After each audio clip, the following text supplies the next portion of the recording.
Mariners are back at it tonight, 6:40 first pitch. Our pregame coverage begins at 5:30 here on Seattle Sports before Game 1 against the Tigers. And the Mariners have reportedly made a series of moves earlier today. This from Ryan Divish of the Seattle Times. The M's have released Rob Refsnyder and Mitch Garver and are recalling Johnny Pereda. And Zay Flowers and the Ravens have reached a 4-year, $140 million extension, while Bijan Robinson and the Falcons have agreed to a 3-year deal worth up to $75 million, $51 million guaranteed. Snapshot brought to you by Miller Lite. When it's game time, it's Miller time. From the Quantum Fiber Studio, this is Wyman and Bob On Seattle Sports. Streaming live on the Seattle Sports app and at seattlesports.com. Now, here are your hosts, Dave Wyman and Bob Stelton. Well, Mike Lefko and Dave Wyman here with you. And Dave, we're making this a habit. You know, why be in one place? We could be in two. I'm at T-Mobile Park. You're out there at training camp. How's it going out there? Yeah. It's going good, man. How you doing, buddy? Good to see you. I'm just pressing the flesh out here, you know, being a politician. Of course. That's, people walking you by. always do. Yeah. You need a security guard. Where's the security? Gary Gilliam just stopped by. He looks great. You got Dwayne Brown out here. So it's kind of cool to see. Like for Dwayne Brown, I mean, he was on a couple of different teams, and you know, he chooses to come back here. This is his home. So, yeah, that part's kind of cool, and you see that a lot out here, Mike, where you've got these alumni that come back and they choose the Seahawks, even though it might have their tenure here might have been less than at other places. So it just kind of speaks to the quality of the organization here. Hold on, so nice Dwayne Brown's back again, the second day in a row. Yeah. You think he's trying to play? I mean, we saw him yesterday. He's in great shape. He's kind of got the attitude and the demeanor that he's done. You can tell he's done. Okay. So yeah, he's lost that extra 40 pounds that he doesn't need anymore. So, but yeah, I mean it's kind of hazy out here, but working a lot of special teams stuff going on here, and and that's interesting because, and I would love to get maybe get Jay Harbaugh on the show at some time, because they had so many great special team plays last year, and it was almost like every game there was a big play that was made. And if it wasn't, a blocked punt or a blocked field goal or, a return for a touchdown on kickoff, punt, whatever, it was, doing the little things. Like, I remember Derek Young one time had like a 60-yard return, and that puts you in great field position. Then he ends up, 2-3 plays later, catching a pass, and then they score a touchdown. So, yeah, the special teams are what they're working on today, and it's a big part. And coaches always say, Mike, it's, a full third, like offense, defense, special teams, but not everybody gives it as much time. Whereas, with the Seahawks, they're always out here practicing special teams because, as we learned last year, when you start off a playoff game with a kickoff return for a touchdown, that puts you in a pretty good spot. Well, and it broke the Rams, too. I think the Rams, part of that frustration, right? It's not just the two-point conversions, the fact that they could not contain the Seahawks in that pivotal game when Shaheed had the touchdown, and then they fired their special teams coordinator. They have been reeling since then. So you're right, extremely impactful. I know we talked a lot about it last year, and yeah, it does sound like the Seahawks really emphasized that. So we'll get plenty more of your observations from training camp, Dave. Sounds like the pads are on. Always exciting to see. And, of course, Hard Knocks. Tonight, you can have a watch party? What are you doing for Hard Knocks? I'm going to try to, I hope that I'm able to get on whatever the app. Is it Amazon as well? No. It's Amazon, I think. No. Right? HBO Max. Yeah, but I saw that there were some other places you can watch it, right? Is it only on HBO Max? You could probably go through Amazon to get HBO, but yes, Okay. It's their programming. So we'll have someone help you. Mike, is Trevor out there? He can help you. No, I was going to say, you expect a phone call at about 8:50 tonight? Because doesn't it come on at 9 o'clock? So I really got to walk you through this. It comes on at 6 o'clock here. Oh, it's 6 o'clock. So okay. you got to hustle home after we turn it over to Mariners pregame at 5:30. Listen to that. I'm going to make a plug there. Listen to me. Fine. I'm Mariners pregame later at 5:30. Yeah, you got Dave, pregame. You'll be scrambling home to watch Hard Knocks. Someone will help you figure that out, and then we'll carry on. And it won't be you, because you'll be doing pregame, and you don't want to be bothered. That would be an entertaining yet very distracting kind of tutorial. I don't think people would like that. But no, we'll figure out a way to get you. And we also are going to hear a pretty entertaining clip, because what they've been doing.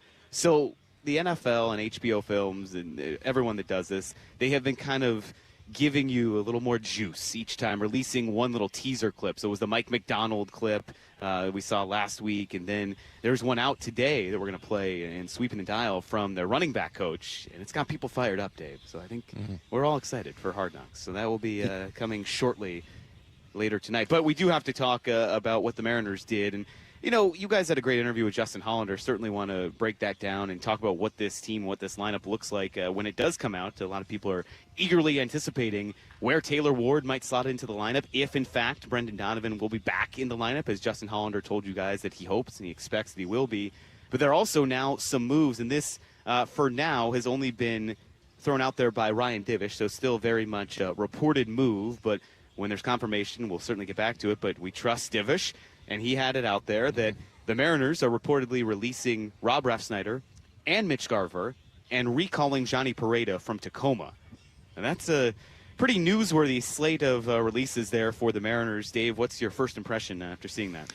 Well, I guess I think that's going to make – I don't want to say it's going to make a lot of people happy, but I don't know, just the fact that they were relying on Mitch Garver, and I'm not trying to trash him on the way out or anything, but it just never seemed to work out. And he seemed to be a part – he was always a player that I think they believed in, but the fans really didn't.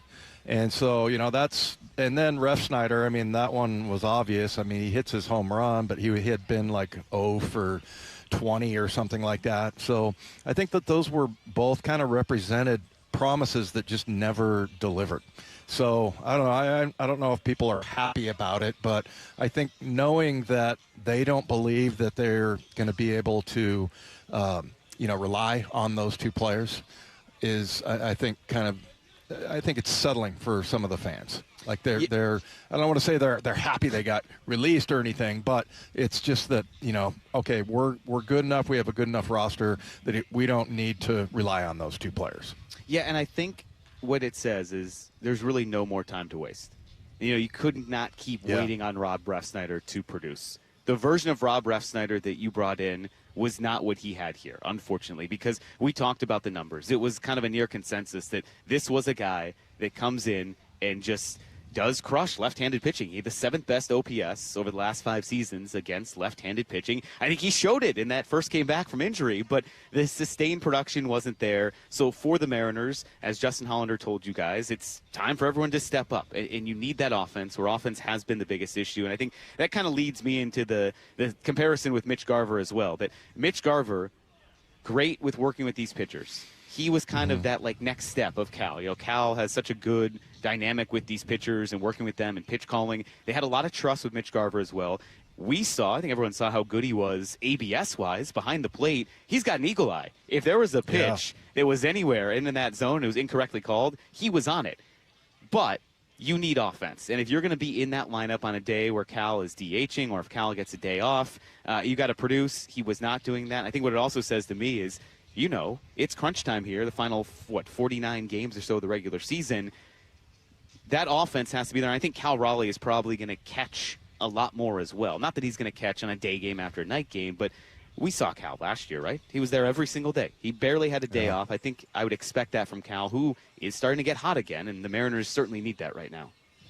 Yeah, definitely. So, and then, you know, Johnny Pareda, getting him back, I think there's a lot of people that were disappointed when they sent him down. And, you know, he had a couple of home runs, and I remember his first, which was really cool. But, you know, he was a good operator behind the plate.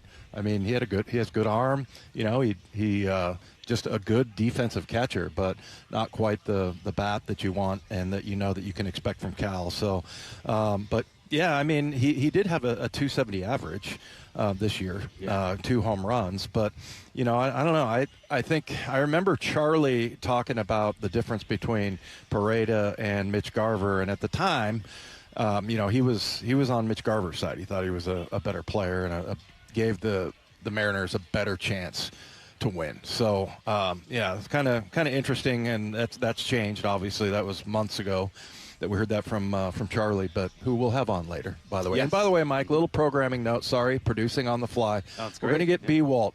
Bryan Walters is going to stop by at about 2:30 and sit with us for a couple of segments and just tell us what he saw out here at camp. Well, can he tell us, I heard there's some salty vibes after the pickleball tournament. I don't know if we can bring that up, but Bryan Walters did not win. He won last year, Cliff Averill and Michael Bennett and Doug Baldwin Celebrity Pickleball Tournament. That all the proceeds, it's a great event. Champions for Change went to charity. Bryan Walters, we heard he was a little dissatisfied. So we'll have to ask him about that. And then maybe he won't want to stay on our show anymore. But, yes, thank you for that, Dave. A good note, Bryan Walters coming up at 2:30. And then since you guys are out there, and by the way, you're going to hear some different noises because Dave is at Seahawks training camp. I'm here at T-Mobile Park, so if you hear sounds of bat and ball, that's batting practice currently taking place. And you hear pads and music, that's Wyman at VMAC. But we will have Uchenna Nwosu joining us at approximately 3:30 when practice winds down over there. And as you said, Charlie Furbush from 4 to 5, and then El Hombre at 5 o'clock. But, Dave, something that we were kind of trying to figure out about this team and about now what it looks like. You have Taylor Ward. What does this mean for this Mariners roster and the lineup? I think everyone's kind of waiting breathlessly to see when that lineup comes out. Hey, will Taylor Ward be leadoff? Do you mess with Cole Young, who has been very hot in the leadoff spot because Ward is a good leadoff guy? But first, just the basic, hey, what are the Mariners getting in Taylor Ward? This was Justin Hollander yesterday with you guys. You and Bob did a great interview there, explaining why they're excited about what Ward brings to the team. He'll be in there almost every day, and the thing he does best, he does as good as anyone in baseball, which is he gets on base. He's north of 380 on base right now. He leads the league in walks. He's been one of the most consistent offensive performers in baseball every year of the last 5 or so. I think he's well above average offensive player by WRC plus, sort of weighted sort of offensive contribution over the last 5 years, and that's another really good offensive player is what we need. Luke Raley's probably going to miss the rest of the season at this point with his forearm injury. So adding him to the mix will be really helpful for us. Yeah, you mentioned the on-base percentage, Mike. Nobody's gotten more walks than Taylor Ward this year. And he's also got more plate appearances than anybody in the league. So, yeah, I mean, I think that's the right-handed bat that they thought Refsnyder would be.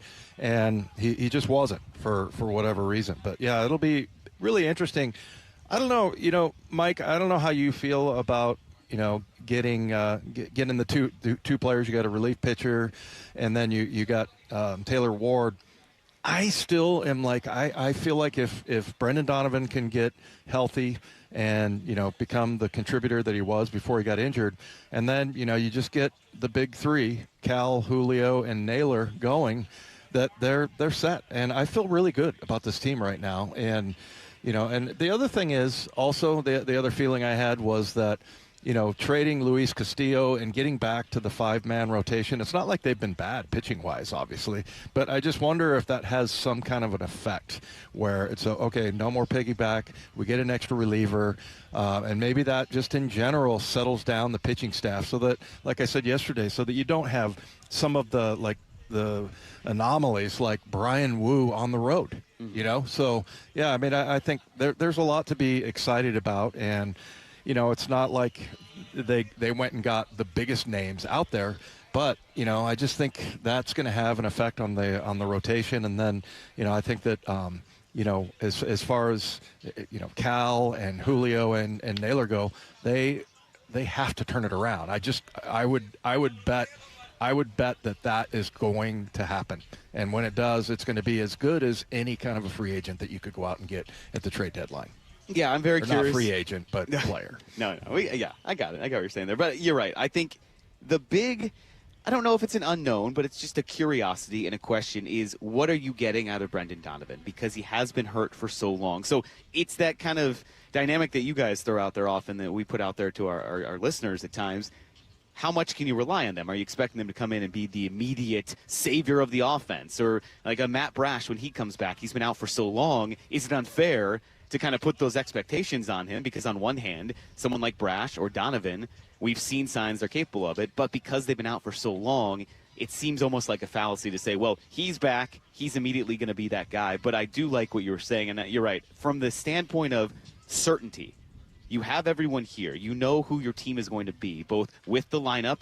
We saw those corresponding moves today, still reported. Reportedly, the release of Rob Refsnyder and Mitch Garver. We'll wait for confirmation on that Ryan Divish reported. And then having Taylor Ward here, having Brendan Donovan back, that's your lineup. You know those guys are going to be there. You mentioned the stars. And then the pitching aspect is fascinating to me. You're right. Just, you know that you will go and post every 5th day. Yeah, sure, there's an off day, but you know what I'm saying. Like every 4 turns through, you're back up again. And so to have that, and you and Bob talk about this all the time, you can settle into that routine. And I know Charlie will weigh in on this again when he joins us at 4 o'clock. What that does from a mindset standpoint, you don't have to worry about that. That's just something, can get out of your mind. You can focus on performance. And this is the time, kind of getting back to what we were saying, where the stars have to lock in.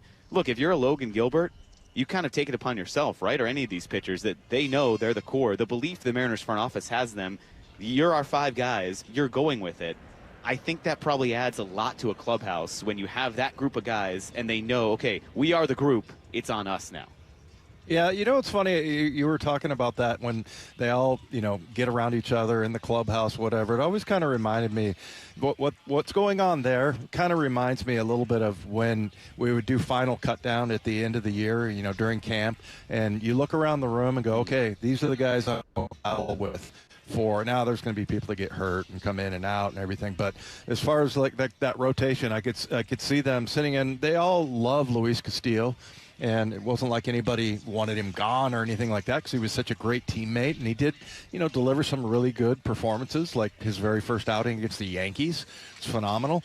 But I think for those guys, it's just going to be a little bit of security and just knowing that.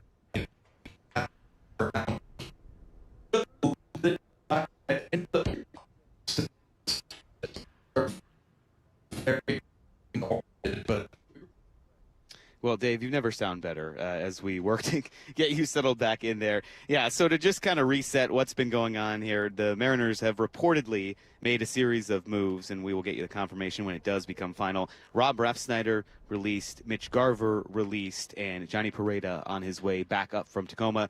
That from Ryan Divish. So going along with, you have Taylor Ward. He has batted considerably in the leadoff spot. Where he plays in the field, also a question, where he is in the lineup. And then if Brendan Donovan is actually back. Over the weekend, we had heard that he was going to be back. We were just kind of waiting on him. Justin Hollander, Dave told you guys there. We had to give you a little bit of a breather there, Dave. You were sounding unlike yourself. But you're back now. We're just I was going on a little tangent about Brendan Donovan. Fascinated to see, first of all, if he's actually back, because Justin Hollander said they expect him back, and then where he plays both in the field and in the lineup moving forward, because once J.P. Crawford's healthy, you have a bit of a logjam. I think it probably answers the question right now that J.P. Crawford's on the IL. Brendan Donovan's going to slot in there at third. But I am fascinated to know where he hits in the lineup. So this is maybe the most anticipated lineup that I've been waiting on all season. Yeah. No, it'll be interesting to see, them at full force. The other thing I've said about Brendan Donovan is just not having him around. I mean, he's such a great leader. And we talked to him down at spring training. You were there, Mike. He was awesome, man. And you just, not having him around. And really, he was hitting great before he got the injury.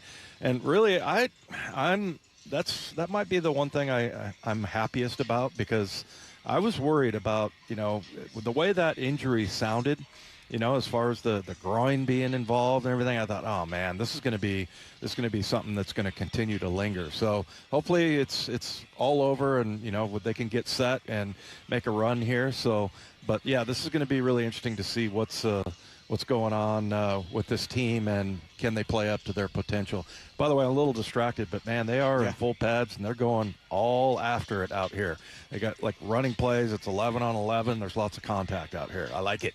All right, yeah, we're going to get your training camp observations. Bryan Walters will join us at 2:30 as well. So, again, to just kind of throw back out there, you're going to hear a lot of dueling sounds today. I'm here at T-Mobile Park. Dave is at the Virginia Mason Athletic Center. Seahawks training camp wraps up around 3:30. We'll catch up with Uchenna Nwosu. Charlie Furbush will join us from 4 to 5, and Hombre at 5 o'clock. But right now, let's take two. Well, Dave, with all the trade deadline talk and all the posturing about, all right, who's on the roster, who's actually here, you could kind of be excused for forgetting that there's an actual series in baseball about to happen. The Mariners, they take on the Tigers. That starts tonight. Emerson Hancock gets the ball for the M's. How about this? Troy Melton, who made the Game 1 start for the Tigers in the ALDS here last year, he starts for Detroit. Meanwhile, Tarek Skubal starts tonight for the Dodgers. That is a very intriguing side plot of all of this. That's just what the Dodgers needed, right? Tarek Skubal. You got to be kidding me. So, but you know what, Mike? I'm just glad because this is one thing I was fairly adamant about. Emerson Hancock, don't trade him. He's on the mound for the Mariners after the trade deadline. Very happy to see that because there was lots of talk about that, and I'm glad that. And look, maybe they shopped him and they just couldn't get enough in return, but. Yeah, just happy to see Emerson Hancock out there just because, people talk about Cade Anderson and Ryan Sloan. Great. I love that they have great prospects, but Emerson Hancock, we know he can do it. And I'm looking for him to have a big outing. This will be really interesting to see where this rotation goes. I imagine it's a huge, not necessarily a weight off your shoulders because I don't really know behind the scenes. We don't know exactly what they were telling him. I'm sure he hears his name, as we mentioned, and it was brought up to him after his last start. But maybe behind the scenes they were saying, look, we have belief in you, or maybe didn't hear anything. But, yeah, I think you're right. These 5 guys are here. You have a belief in someone, and now Emerson Hancock in his first start post-deadline, knowing that he is a big part of the Mariners' future, maybe we see an even better version of what Hancock has already done this year. You know what? If I was Justin and or Jerry, I would go to Emerson Hancock and go, man, you would not believe what people were offering us for you, and we turned him down. that would be a nice little confidence boost. That's a good idea. Yeah, Dave, you should do that. Yeah, just would you have liked that if your agent had told you that? Like, yeah, man, of course. Yeah, Boy, the Broncos was hot for you. They actually really, really wanted you. We were going to trade you, but we had to have you here. Yeah. I wish they would have done that for you, Dave. We do have some football news. Happens. No, they can't lie that much. Hey, in your heart, it happened. Some football contract news happening. Always resetting the market in the NFL. But Bijan Robinson and the Falcons agreed to a 3-year deal worth up to $75 million, $51 million guaranteed. Are running backs back? Running backs getting paid again now. Look at this. That's crazy, man. Because we talk all the time about the Seahawks let the Super Bowl MVP go because he was paid $14 million a year in Kansas City. We're talking about up to $25 million a year.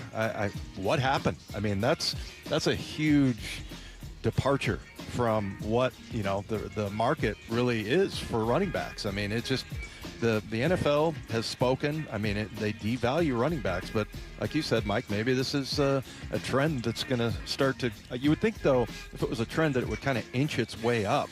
But this went from 14, 15 million to basically $25 million a year if the whole thing works out. Yeah, you get those elite running backs that I think are going to drive the market further upward, but maybe a lot still in the middle of the pack. And if it does raise the floor for everyone, I'm sure that helps. I know Jahmyr Gibbs is probably happiest of this news. He's been waiting for another deal as well. So Bijan Robinson gets paid. Jahmyr Gibbs waiting on a contract extension with the Lions as well. Take Two is brought to you by Swedish Cyberknife. Treat prostate cancer with Swedish Cyberknife. Swedish.org/cyberknife prostate. All right, well, a lot to take away from another padded practice for the Seahawks. We'll catch up with Bryan Walters as well. All that coming up next. Mike Lefko and Dave Wyman here with you. Wyman and Bob on Seattle Sports and the Seattle Sports app. One of his most introspective interviews. My dad left at Santa Fe, my mom for like 2 cents at 12. Alex Rodriguez, exclusively with Brock and Salk. What do you say to those that go, well, A-Rod, you told us that it wouldn't be about the money? If you guys are up for free agency and you're 24 years old and one offers you X and the other one offers you $150 million more, where would you guys go? You have to do it. Get all of this can't miss conversation on the Seattle Sports YouTube channel.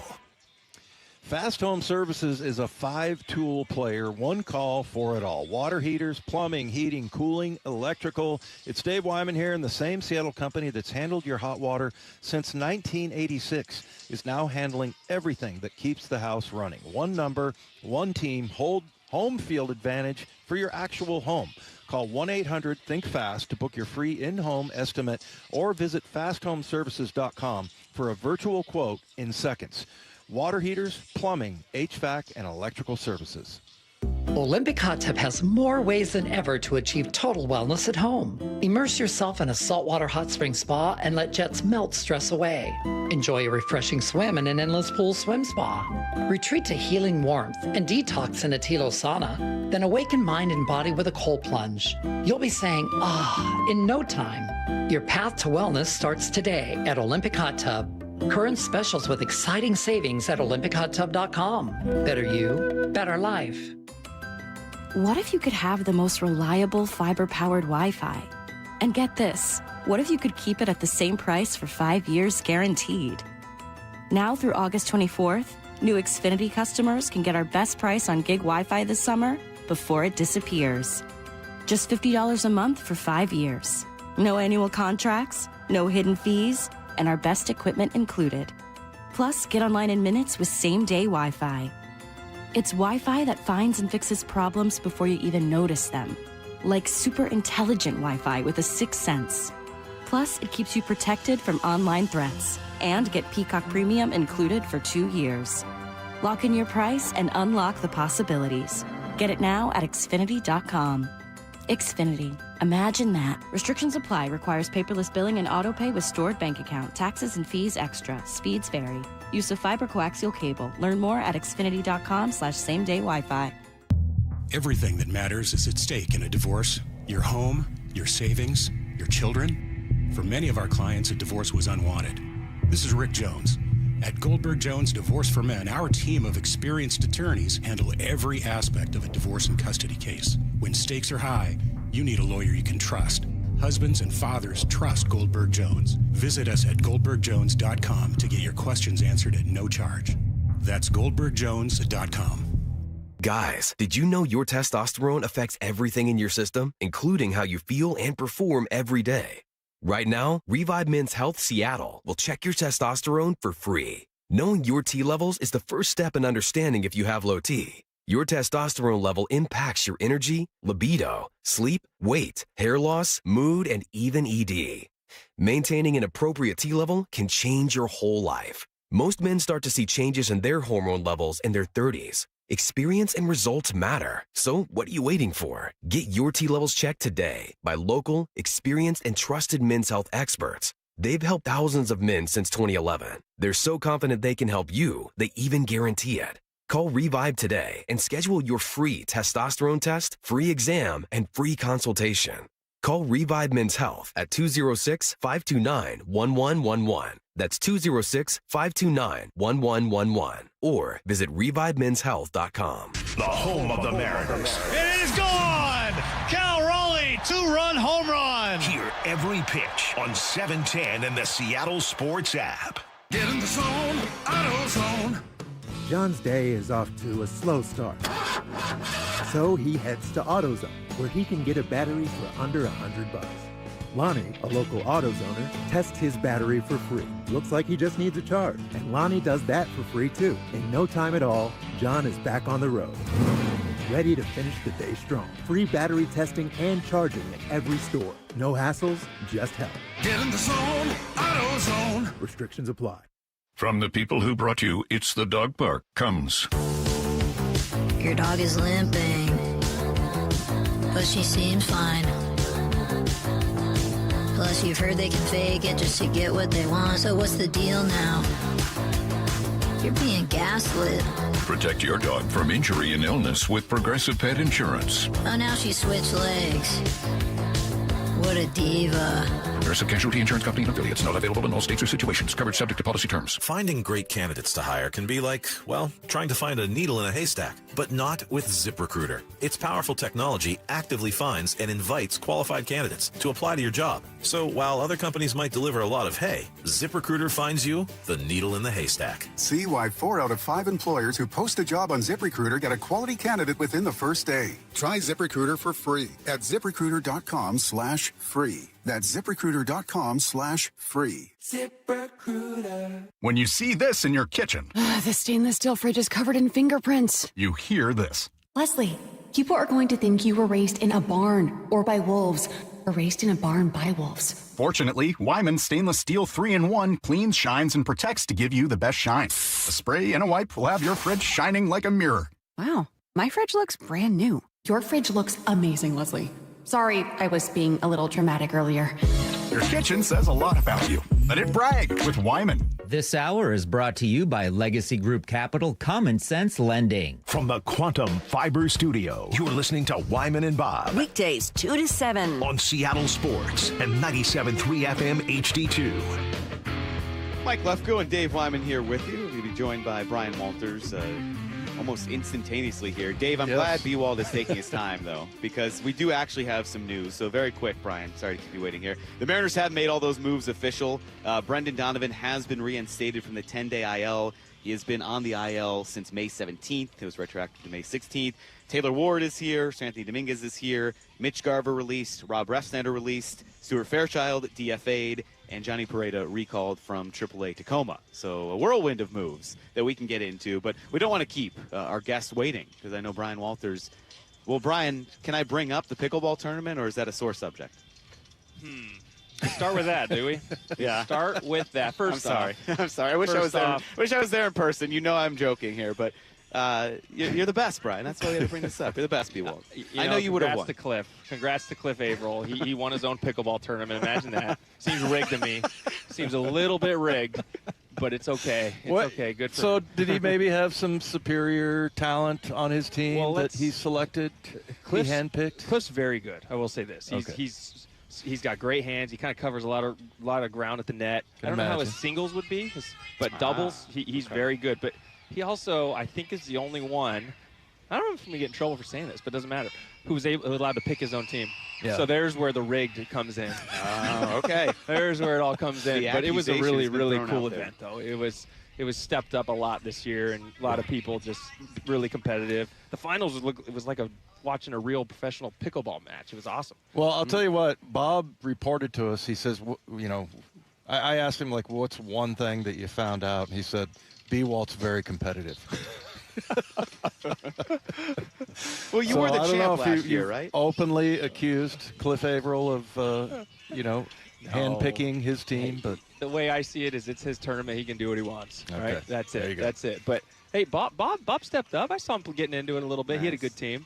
Yeah. And I bet he was sore the next day from that, and there was no big injuries. That was the big. That's what we always go into that. I was talking to Doug, Jermaine. It's like, hey, all we want to be able to do, especially Jermaine and I, is be able to golf tomorrow. Be able to golf the next day. If you go out and you don't have any Achilles popping or anything, you're good to go. You survived. Yeah. Good stuff. Once you get to be like an older man, what is it, the percentage as far as popping an Achilles? It's like if you get into your 40s and 50s, that's like the prime. I can't tell you how many friends of mine that when I turned 40 that blew out their Achilles. Because you still feel like you can do everything you used to be able to do. Yeah.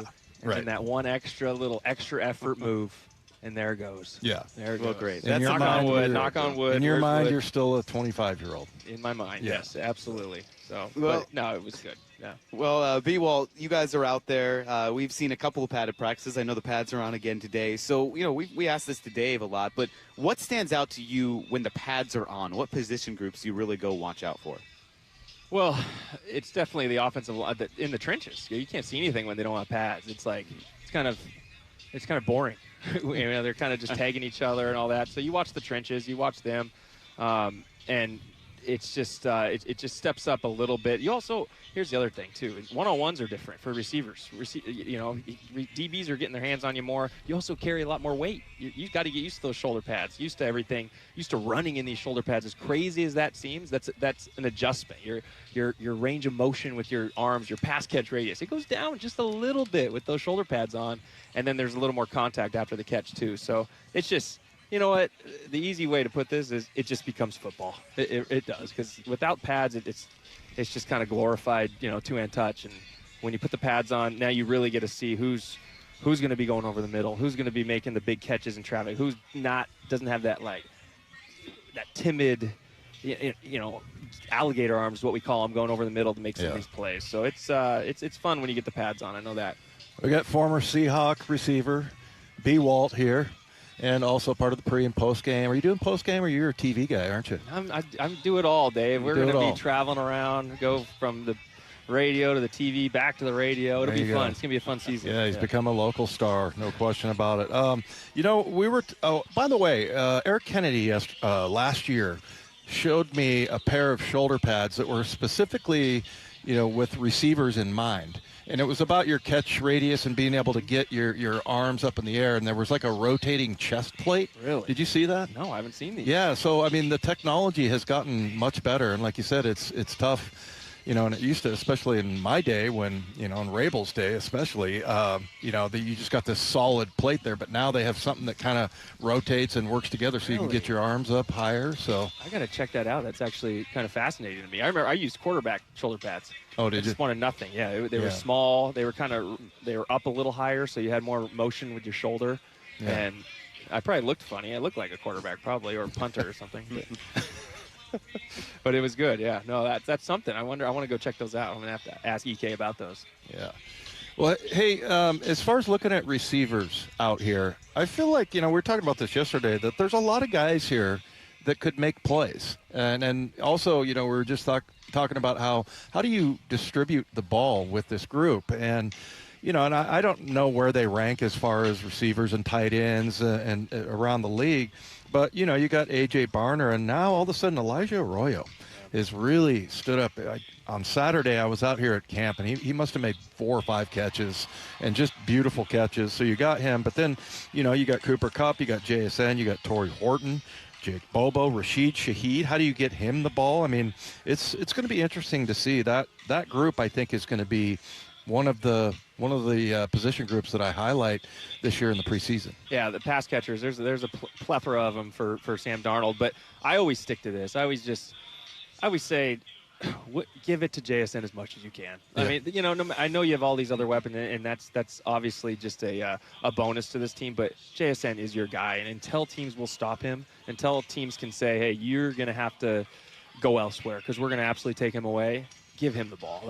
He is hands down the best wide receiver pass catcher you have. He's so fun to watch. And so, I think one of the big storylines last year, everyone was, how do they do this with JSN getting 14 targets and the next guy has 3? Or, that's a little exaggeration, but I think it happened, something like that.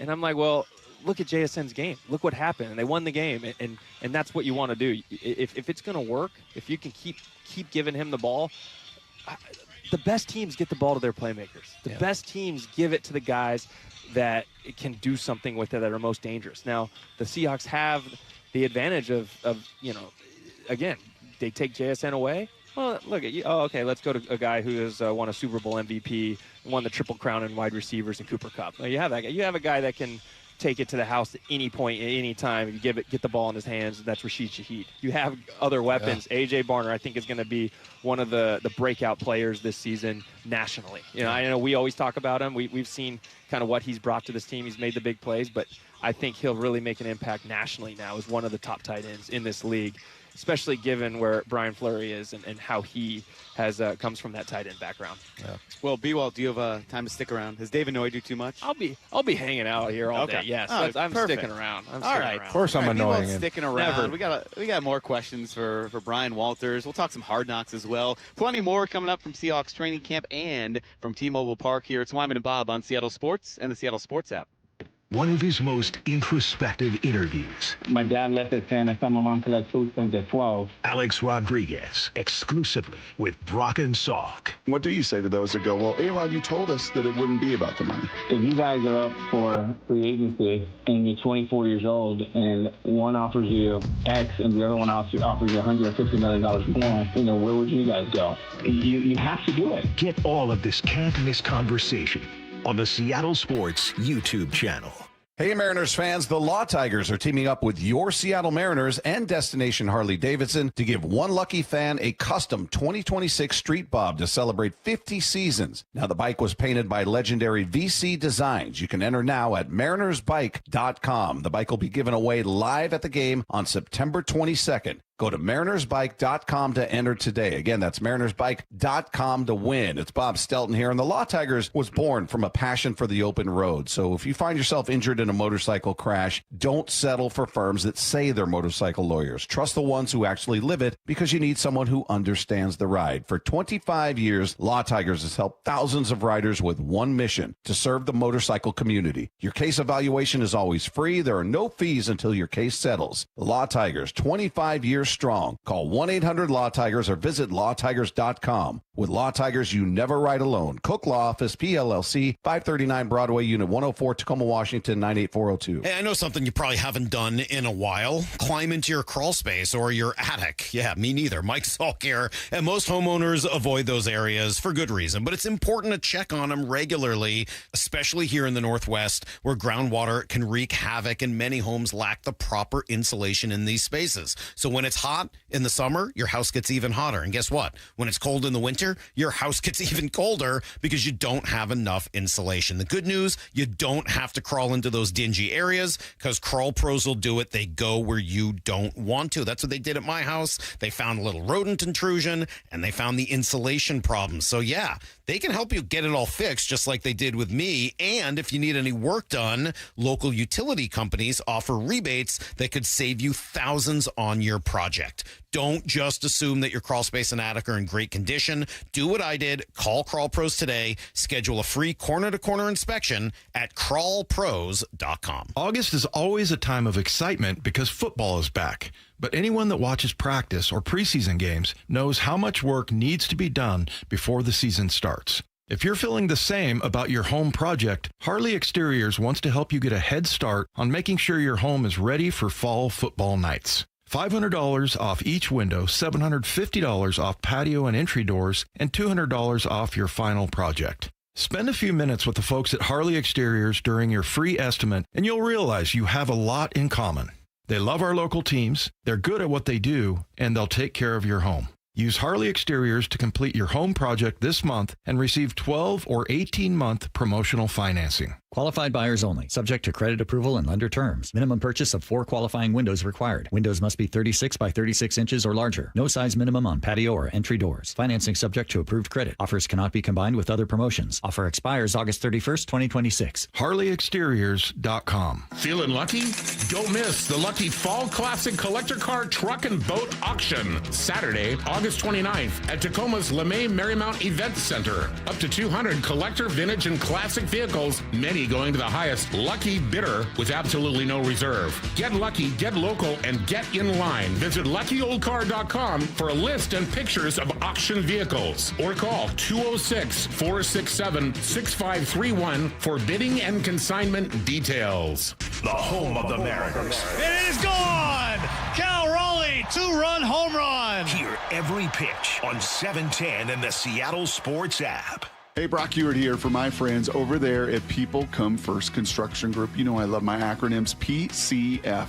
They designed and built our outdoor living space for Molly and I, and we just loved it. And right now, PCF is making it easier than ever to get started on your new dream deck with 50% off your custom professional design and architectural drawing package. That means you can save over $9,000 on your project. And with 12 months of no interest, no payment financing, you can design your deck now and pay later. You know, most people who start with a design package end up with the exact outdoor space they've always wanted and dreamed of. This offer is your first step. Do what we did and contact PCF Construction Group today. Get your project ideas, browse amazing photos, and find all the offer details at PCFgroup.com. That's PCFgroup.com. Making your outdoor space your favorite place. With People Come First. 1-877 Cars for Kids. KARS Cars for Kids. 1-877 Cars for Kids. Donate your car today. 1-877 Cars for Kids. KARS Cars for Kids. 1-877-CARS for kids. Donate your car today. Ready to get rid of that old car? Donate it to Cars for Kids. Call 877-CARS4KIDS to speak to a friendly live agent. Donation is super easy, and your car can be picked up as soon as tomorrow. Go to cars4kids.org now or call 877-CARS4KIDS to donate your car today. 1-877-CARS for kids. K-A-R-S, Cars for kids. 1-877-CARS for kids. Donate your car today. Did you know you can donate real estate too? Go to carsforkids.org. That's cars with a K. This hour is brought to you by Legacy Group Capital Common Sense Lending. From the Quantum Fiber Studio, you're listening to Wyman and Bob. Weekdays 2 to 7. On Seattle Sports and 97.3 FM HD2. Mike Lefko, Dave Wyman, Bryan Walters here. We're keeping him for the whole show, Dave. He doesn't know it yet. No, He's he going to doesn't. be with us the whole time. Yeah, we're going to hold him hostage. Yeah, we're going to hold him hostage. Well, they don't get We won't do that. peppered by a Jason Myers kick here. This is kind of danger zone. Oh, the it's worst that thing time of is practice. here is that we can't see the field because the seagulls are lined up in front of us. Oh, no. I feel so bad for you. Says the old married man. Get out of the way. I'm trying to watch practice. Well, you're right. That's a very dangerous part of practice where they just, billion-dollar franchise, they just smash footballs off the building. That's my favorite part. Oh, here we go. That's the best part. That one almost got us. That would have got you.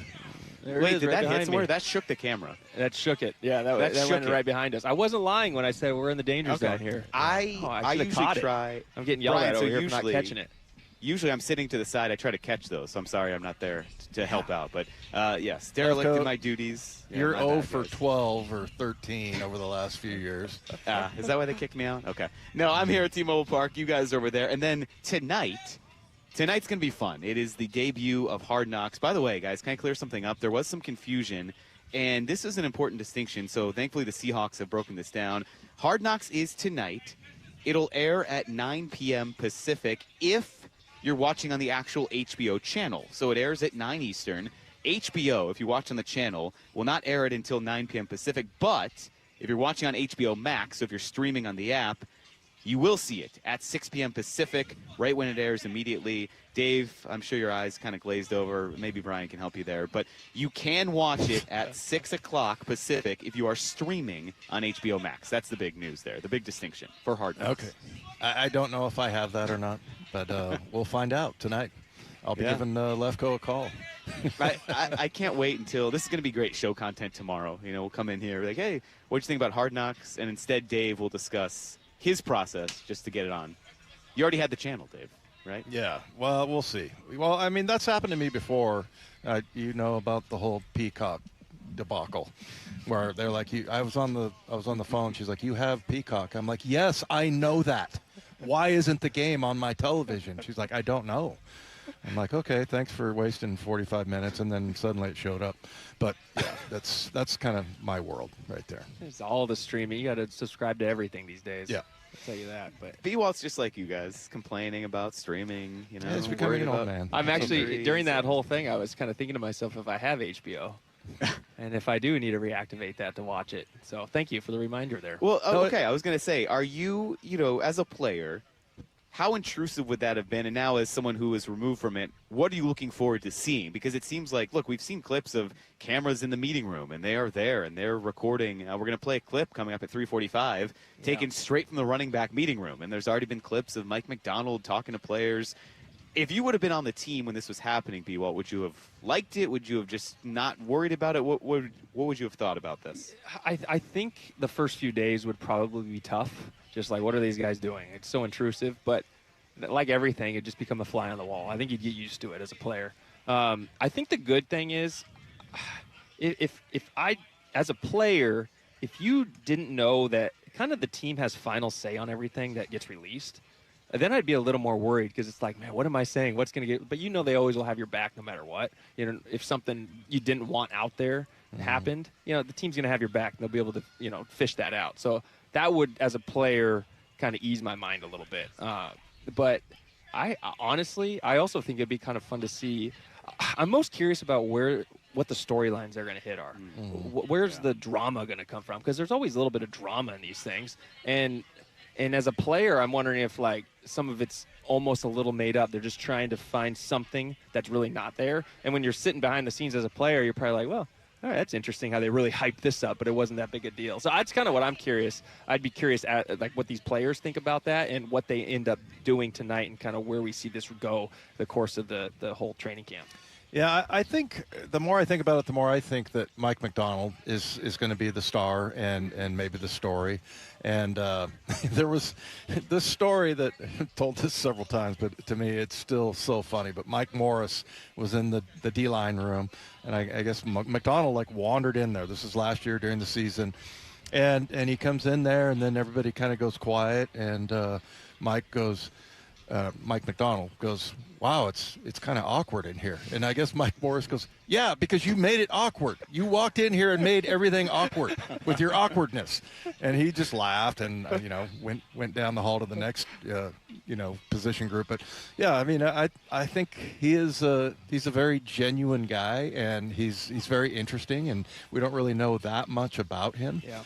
I'll tell this story again. Maybe it's the 10th time I've told it, but when I was in Pittsburgh this last year, he had said, that there was some Austin Powers line that he was going to use. And so I was getting coffee on the road. It was on a Saturday. I go, so, Mike, what was the line from Austin Powers? And he said in his, like, Dr. Evil voice, he's like, preparations A through G have failed. And I thought about it for a second. I was like, oh, the preparation H joke. So then I start laughing, and he's like, you think that's funny? You like that? You like that, huh? So, yeah, I mean, I think he is probably the most interesting character in football because he is kind of a nerd. And, he's, highly intelligent guy, can process a lot of information. And then you see how when he gets really serious, every once in a while, B-Wald, I'll see him light people up out on the field, man. He'll get after them.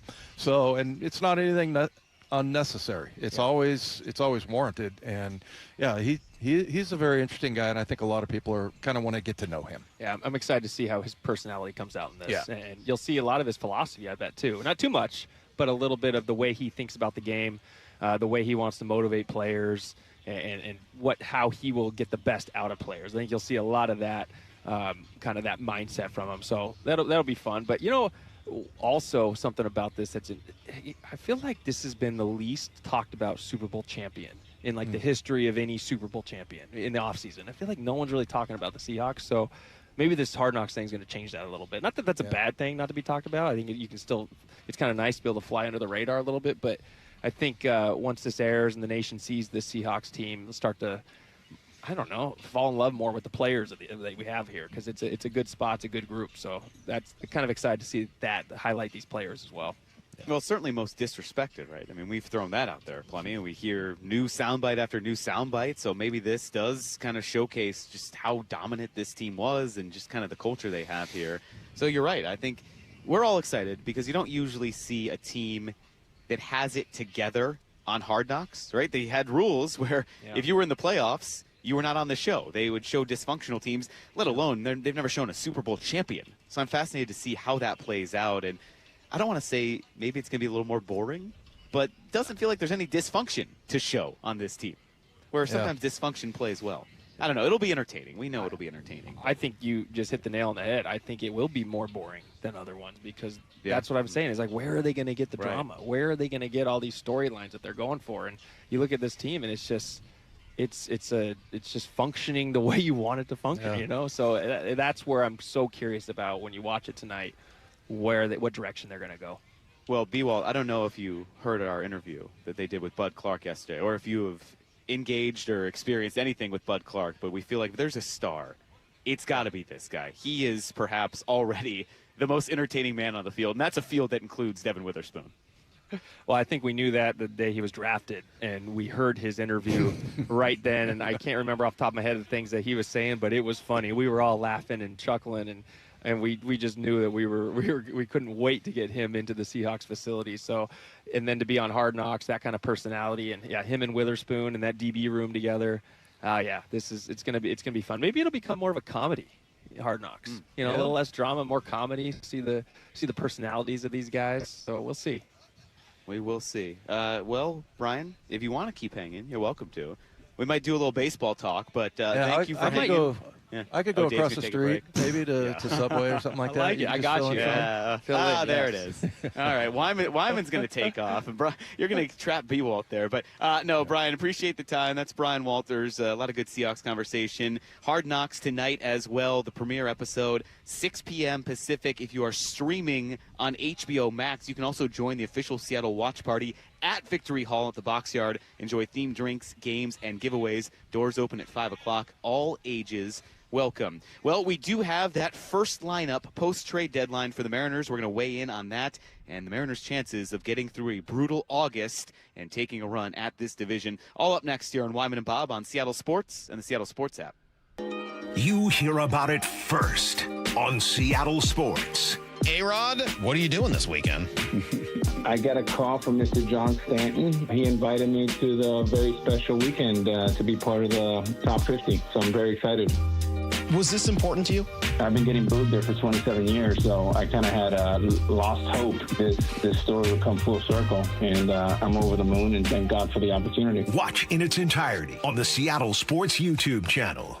From whiplash to herniated discs, there are a few car accident injuries we've all heard of. J.P. Pendergast with Pendergast Law explains that even the most common injuries differ from one another. Pre-existing conditions, health history, beginning of treatment. There are hundreds of factors that make every person and every injury unique.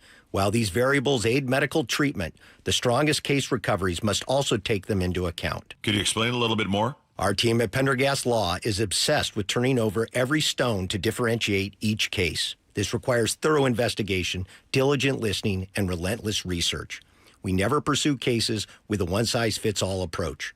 We built our success by treating every injury and every case with the individualized attention our clients need and deserve. Pendergast Law's individualized approach to even the most common injuries makes the difference in case outcomes. It's another reason why I can't recommend them enough. If you or a loved one has been injured in a car accident, call Pendergast Law. We can help. This is for all you guys on Viagra. ED pills are no longer needed. The brutal side effects like 4-hour headaches, blurred vision, and that flush feeling can all be put behind you with our treatment. Here at West Coast Men's Health, we have a better approach to ED. Acoustic wave therapy creates blood flow circulation by safely removing the plaque in your arteries and restoring function naturally. Guys, let me be clear. Pills will never fix your problem. Our equipment is the latest technology, and our medical staff is the best in the industry. So give West Coast Men's Health a call today. Speak with our clinic manager. Ask him any question you like, how it works, the science behind it, and even the cost. If you suffer from ED or Peyronie's disease, give West Coast Men's Health a call today. In addition to treating ED and Peyronie's disease, we now offer testosterone replacement therapy. With clinics in Redmond and Tacoma, call 206-519-6541. 206-519-6541. Online at westcoastmenshealth.com. My goal is what's best for the customer. I truly believe that I won't ever deviate from that. Lee Johnson Auto Family, the LJ way. Olympic Hot Tub has terrific ways to achieve total wellness at home. Saltwater hot tubs, swim spas, saunas, and cold plunges, all waiting for you. See our current specials with exciting savings at olympichottub.com. Better you, better life. I used to think all money managers were the same until I spoke with Fisher Investments. Really? How different are they? Fisher's investment counselors are dedicated to service, not sales, keeping clients up to date on their portfolio. Well, they probably just invest in a bunch of mutual funds like I do. Nope. They build a tailored portfolio based on their clients' personal goals, helping them stay on track for a comfortable retirement. Well, they must make commissions selling products. Actually, Fisher doesn't sell any commission-based products. They're a fiduciary, and they believe that's a conflict. Then they have some kind of complex fee structure. Nope. Fisher has a simple, transparent fee that's a percentage of their client's portfolio. So they do better when their clients do better. It sounds like Fisher really is different. Couldn't have said it better myself. Fisher Investments. Clearly different wealth management. Learn more at fisherinvestments.com/different. Investing in securities involves the risk of loss. You bought an RV, and you got an automatic discount from Progressive by bundling it with your home or auto insurance. That's great, but a serious word of warning every RVer should heed. You don't need to talk about things like dry weight or dump stations. And you don't need one of those expensive water filter straws either. Because the most extreme thing most RVers encounter is a campsite without hookups. So just enjoy yourself. And Progressive's automatic discount when you bundle your RV, boat, or motorcycle with your home or auto insurance. Progressive Casualty Insurance Company and affiliates. Not available in all states or situations. Sleep Number's new collections are designed to adapt to the changing nature of your life and your sleep needs. Whether it's the personalized comfort of the Comfort Mode mattress, the targeted pressure relief of the Comfort Next mattress, or the Climate Collection that actively cools or warms to help you fall asleep and stay asleep. And now, get early access to our biggest sale of the year. Save 25% on the new Comfort Next Luxe for a limited time. Only at a Sleep Number store or sleepnumber.com. Fast Home Services is a 5-tool player. One call for it all.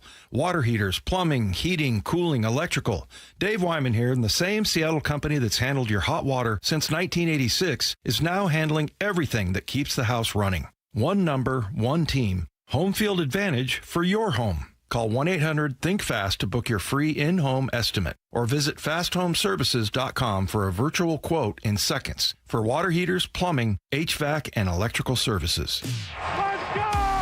This is Seattle Sports. Streaming through the Seattle Sports app. KIRO AM Seattle. KIRO FM HD2 Tacoma. Home of the Seahawks, Mariners, and everything Seattle sports. Seattle Sports Snapshot. Well, a plethora of roster moves from the Mariners earlier today. Brendan Donovan has been reinstated from the 10-day IL. Taylor Ward and Sir Anthony Dominguez have officially reported to the club. Johnny Pereda has been recalled from AAA Tacoma. The corresponding move, Mitch Garver released from the roster. Rob Refsnyder released as well, and Stuart Fairchild was DFA'd. Mariners lineup is out. Taylor Ward makes his debut batting 8th. He's the DH. Brendan Donovan, off the IL, is in the lineup as well. He is playing 3rd and batting 7th for the Mariners. Game 1 tonight at 6:40. You can hear pregame coverage beginning right here at 5:30 on Seattle Sports. And a pretty big announcement earlier this morning. Alex Rodriguez, on with Brock and Salk on our station this morning, announced he will be attending the Mariners' 50th celebration this weekend. Snapshot, brought to you by Miller Lite. When it's game time, it's Miller time. From the Quantum Fiber Studio, this is Wyman and Bob. On Seattle Sports. Streaming live on the Seattle Sports app and at seattlesports.com. Now, here are your hosts, Dave Wyman and Bob Stelton. Mike Lefko and Dave Wyman here with you. Well, in various spots. I'm at T-Mobile Park. Wyman is at the Virginia Mason Athletic Center. Seahawks practice will be wrapping up. Always that approximate range. So sometime from about 3:30 to 4-ish, we'll be catching up with Uchenna Nwosu. Charlie Furbush will join us from 4 to 5, and then El Hombre at 5 o'clock.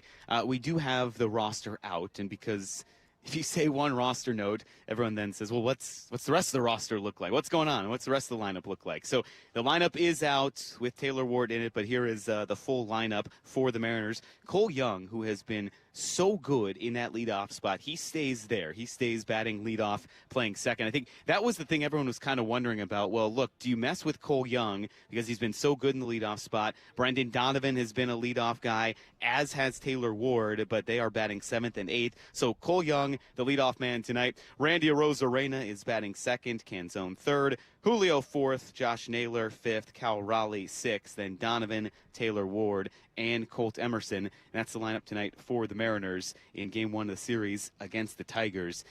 There are storylines galore when you look at this Mariners and Tigers series because, well, it is the first time back here for Detroit since that epic Game 5 loss that October night that none of us will ever forget. Dave was just kind of waxing poetic about the last time the Tigers were here, the 15-inning win, Jorge Polanco's signature moment, and the Mariners were on their way to the ALCS.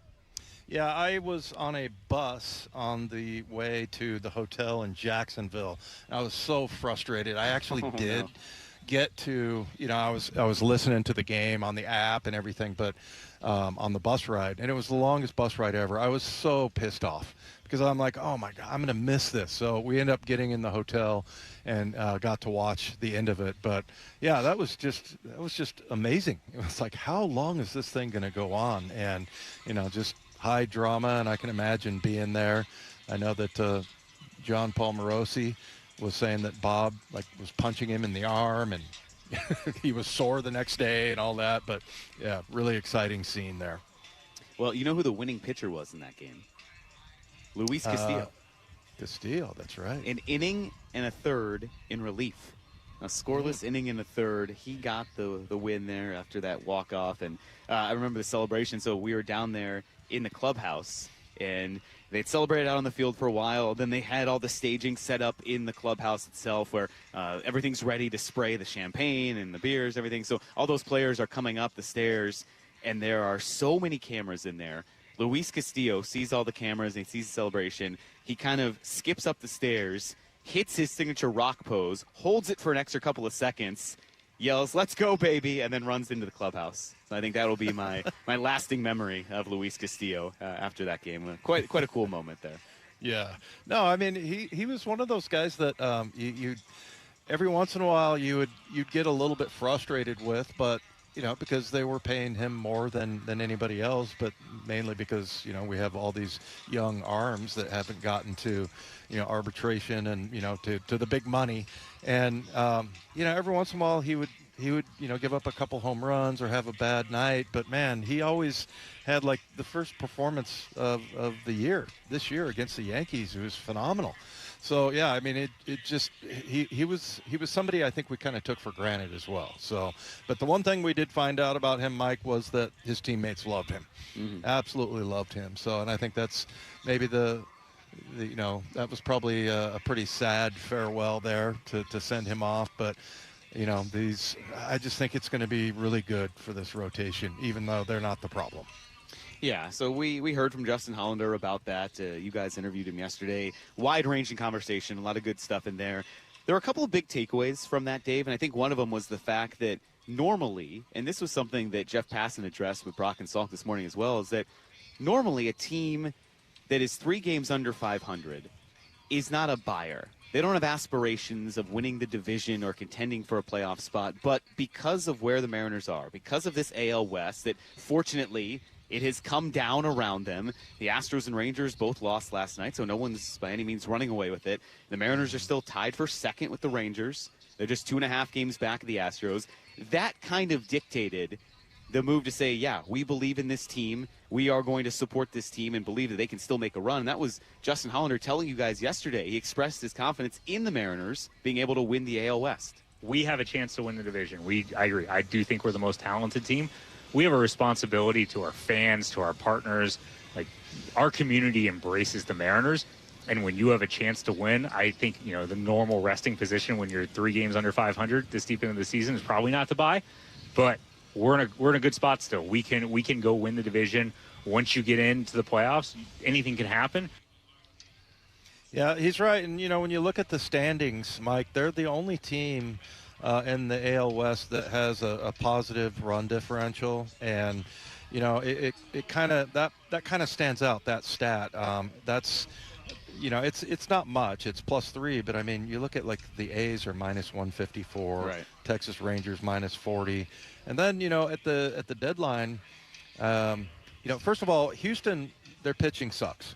They have Yordan Alvarez. They have some great pieces offensively, but their pitching is not, poised to make a playoff run. And then the Rangers, apparently everybody was for sale, so they don't believe in, what they have there. So, yeah, I mean, I liked hearing that from Justin, and, that kind of played out, as far as what the Rangers, what their attitude was going into the trade deadline.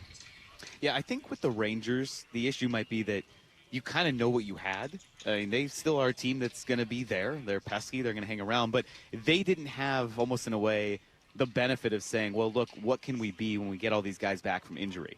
So you have your team there, and for the Rangers' perspective, I guess they felt it wasn't good enough. From the Mariners' perspective, with the fact that, yeah, it's right there, the talent on this roster when they perform is probably a higher ceiling than everyone else. And as we talked about to start the show, because Brendan Donovan has now been activated off the IL, he's in the lineup, there is that great what if, the unknown of you only had 25 games with this guy, a big piece of the offseason. He was a vital part of what this lineup was supposed to be when constructed, fully healthy. So you're kind of banking on the fact that for the Mariners, we haven't seen a truly representative sample of what they can be. And I think that certainly all affected it. But from that standpoint, that's kind of why I think we all have more confidence that the Mariners' ceiling is a lot higher than the Astros, the Rangers, because we haven't seen it yet. And, yeah, you can get into, well, when are we going to see it? But you could believe that now that stability leads to this run and something like we've seen in the past where they go on this big August tear after the trade deadline. Yeah, no, it's. I think everybody sees it as well. I don't think it's just us. I don't know. Do you think maybe this is just like a local Seattle Mariner fan thing, or do you think, it seems like the rest of, MLB sees that, the Mariners are, the one team that are poised to break out just because we just haven't gotten anywhere near what we've seen from our best players. I think there's probably, if there's a dichotomy and kind of a split in a way of thinking, I believe kind of people in baseball and just looking at the Mariners from afar have a lot of confidence that this team on paper is absolutely going to break out because it's a Cal Raleigh and a Josh Naylor who had a terrific year and Julio who kind of goes on that. And then if you are here locally, we see kind of the negative that plays out on social media, and having watched this team all year, there's probably more of an adverse reaction to the fan base of saying, yeah, well, they're just going to break out. Maybe there's some hesitation and fear that it just might not happen this year. So if there's a split, I think it's more of from afar, believing that the Mariners are better than what they've shown. From here, having watched it every day, that apprehension of not knowing if it ever will click this season for this entire team. So, yeah, that's where the split comes in. But, look, the Mariners fully believe they have the team to win this division, and it's hard to argue with that. When you have pitching like this, you have 5 guys who have been really solid in the rotation all year, and then with established bats like a Julio and like a Cal, and Naylor's starting to come out of it a little bit. He had a key double the other day. Cal Raleigh has, 14 RBI over the last 12 games, so you're getting some power there. But, yeah, I think if you're wondering, Dave, where that big split is, it's definitely probably a fan base to national media breakdown of differing opinions about the Mariners. Yeah. Well, and then you mentioned the pitching there, and we heard all kinds of different predictions during spring training about Cade Anderson. And we got a chance to meet with him down there and talk to him. And, he's very interesting because we heard, from John Paul Morosi, and this was like a month and a half ago, and he's like, he's ready. I mean, if you look at the numbers and, what he's accomplishing at the level that he's at, these are the kinds of numbers that get you a call up to the big leagues. So, but we also heard on the other, end of the spectrum, I think this was maybe before the season started, and I can't remember who the analyst was, but he's like, well, if they make the playoffs, maybe he can come out of the bullpen. So, yeah, I mean, that's a pretty wide variance of, when Cade Anderson is going to be brought up, but it's pretty exciting to know that, you traded away Luis Castillo, which ultimately I think is going to be a good thing, but, that you still have Cade Anderson and Ryan Sloan waiting in the wings. Well, yeah, that was the great unknown. I think it was something that got a lot of attention, and Shannon mentioned it on the dugout earlier today with Bump and Stacy that maybe, and this word kind of gets thrown around, and I don't know if there's an adverse reaction to it after watching this season, but that's kind of how you do a piggyback in the minors in the past, is that someone like Anderson, when you're monitoring their innings and you're trying to ease them in, you only have them go maybe 4 to 5 innings, or there's a set plan in place that he would either pitch from the 5th inning on, or he would start and only pitch 4 innings. So perhaps that's the better use of his skill set than just kind of bring him in the bullpen and saying, well, look, you're going to be a long relief guy, because that doesn't really help. You don't want Cade Anderson coming in if it's a blowout either way. You don't know if you're going to use him in a set situation. So I am fascinated to know kind of how they use them. And you're right, Dave, you were leading into this conversation, I believe, is that Justin Hollander outlining with you guys what their plan will be and how they're kind of evaluating how to bring up Cade Anderson. Yeah, he's definitely in the mix. I think it's safe to say he was our 7th starter 3 days ago, and now he's probably our 6th starter. And if there's a time and a place where it makes sense for him to come to the big leagues, he's ready anytime. I know that. I know he's emotionally capable of doing it. It's hard to quibble with, that he's not ready physically to do it based on what he's doing. I think you could basically drop any major league pitcher in Double-A, and they wouldn't have performed as well as Cade Anderson has done. Like if you put Jacob deGrom and had him pitch for the Arkansas Travelers, I'm guessing he would have performed roughly like Cade Anderson has performed through the year. It's unconscionably good how he's performed. So Cade is definitely in the mix. Now that we're through the deadline, we'll sit down and we'll map out a plan that makes the most sense for him to impact the big league team if there's a spot to do that. So he's in the mix, and we'll see where it goes as we have conversations over the next week or so. I don't know that you can give a better endorsement of a pitcher. I mean, you can tell that he's trying to kind of stay calm there, but like the words he's using and the way he's describing him, I mean, yeah. Now all of a sudden, you heard that from Justin. You're like, God, I want to see this guy. I mean, when can we get him up? Right. I know, and I know it's tricky, but how would you want to see him utilized here? It's tough to say, hey, Cade, here's a spot in the rotation for you. Right. Because you have 5 really good starters, but also he's done everything he can do at Double-A. I don't know what you benefit by leaving him down there if he is ready, and as Hollander alluded to, he's their 6th best starter right now. So what would be your plan if you are you have the great hat on, Dave, so you put on your great GM visor. What would be GM Dave's plan for Cade Anderson? Well, I don't know if it would be totally ridiculous to have him, pitch a few innings out of the bullpen. I don't know if that is, is that something that's on the table for him? I mean, every pitcher is different, so you don't really know. But that's kind of what the prediction was, from one of the experts at the beginning of the season, is that maybe he comes out of the bullpen in the playoffs if they make the playoffs, but he's not going to be ready. Well, I mean, it sounds like there's really nothing more for him to accomplish down there. So, I mean, I guess if it's me, I would probably sample it out of the bullpen, just see how he looks. But I don't know, maybe that's not the way to start him off. But, he just seems really, like he's, hey, buddy, how you doing? I'm just waving. You need security out there, Dave. No, I'm waving to Drew Lock's little boy. And the last time we saw Drew Lock's little boy, he was crying because his dad was sitting over here being interviewed. So he was just waving to me. So. Yeah, is he not scarred by you because you kept him from having his dad pay He's the bad man that was interviewing my dad. But, I don't know, Mike. What would you do? I'm going to pass the cap to you because, Cade Anderson, I mean, do you use him out of the bullpen? Do you get just kind of a taste of, like, what he's got? Because you don't really have any reason, unless somebody either gets injured or just entirely tanks, put him in the rotation. You're kind of back to where you were. Yeah, I think the standings will kind of dictate this as well. If you are comfortably in a playoff spot, if the Mariners do go on a run and you have some maneuverability, maybe you can afford to have Cade Anderson come in and just you give him a start and say, all right, here it is. You're going to start. Your innings limit is 4. Your pitch count is certainly somewhere set where you're not going to overextend him, and maybe that is only 4 to 5 innings. I think what we might see is, when Shannon brought it up, I started nodding along. I was driving, and I was like, this could happen. Maybe that piggyback situation, and it doesn't have to necessarily be a piggyback like we saw earlier this year where it's starter and starter, but it's just, all right, it's Cade Anderson essentially leading off a bullpen day. So he goes 3 innings or he goes 4 innings, and now you have a fuller bullpen where you get Sir Anthony Dominguez here. You're going to be able to expand the roster and add one more reliever. You're going to get Matt Brash back, Cooper Criswell, maybe Carlos Vargas as well. So with a full bullpen, I would rather see him start in some capacity. Let me throw this out to you, Dave.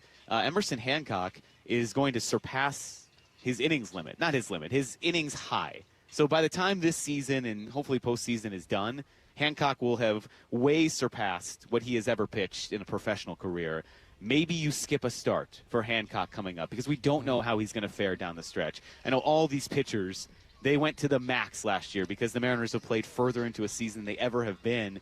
Wouldn't necessarily be the worst thing to skip a start for Hancock, get Anderson up there, see how he does, and then you kind of figure it out as you go along. And perhaps that second time through, it's Hancock getting another day off, and it's Anderson and then a piggyback behind him. But, yeah, I think we are kind of in uncharted waters here because there's really no comparison. I mean, the Blue Jays did this last year with Trey Savage, but they did not have anything close to the quality of pitching the Mariners have. So they were putting him in over, a bullpen day or over a lesser option.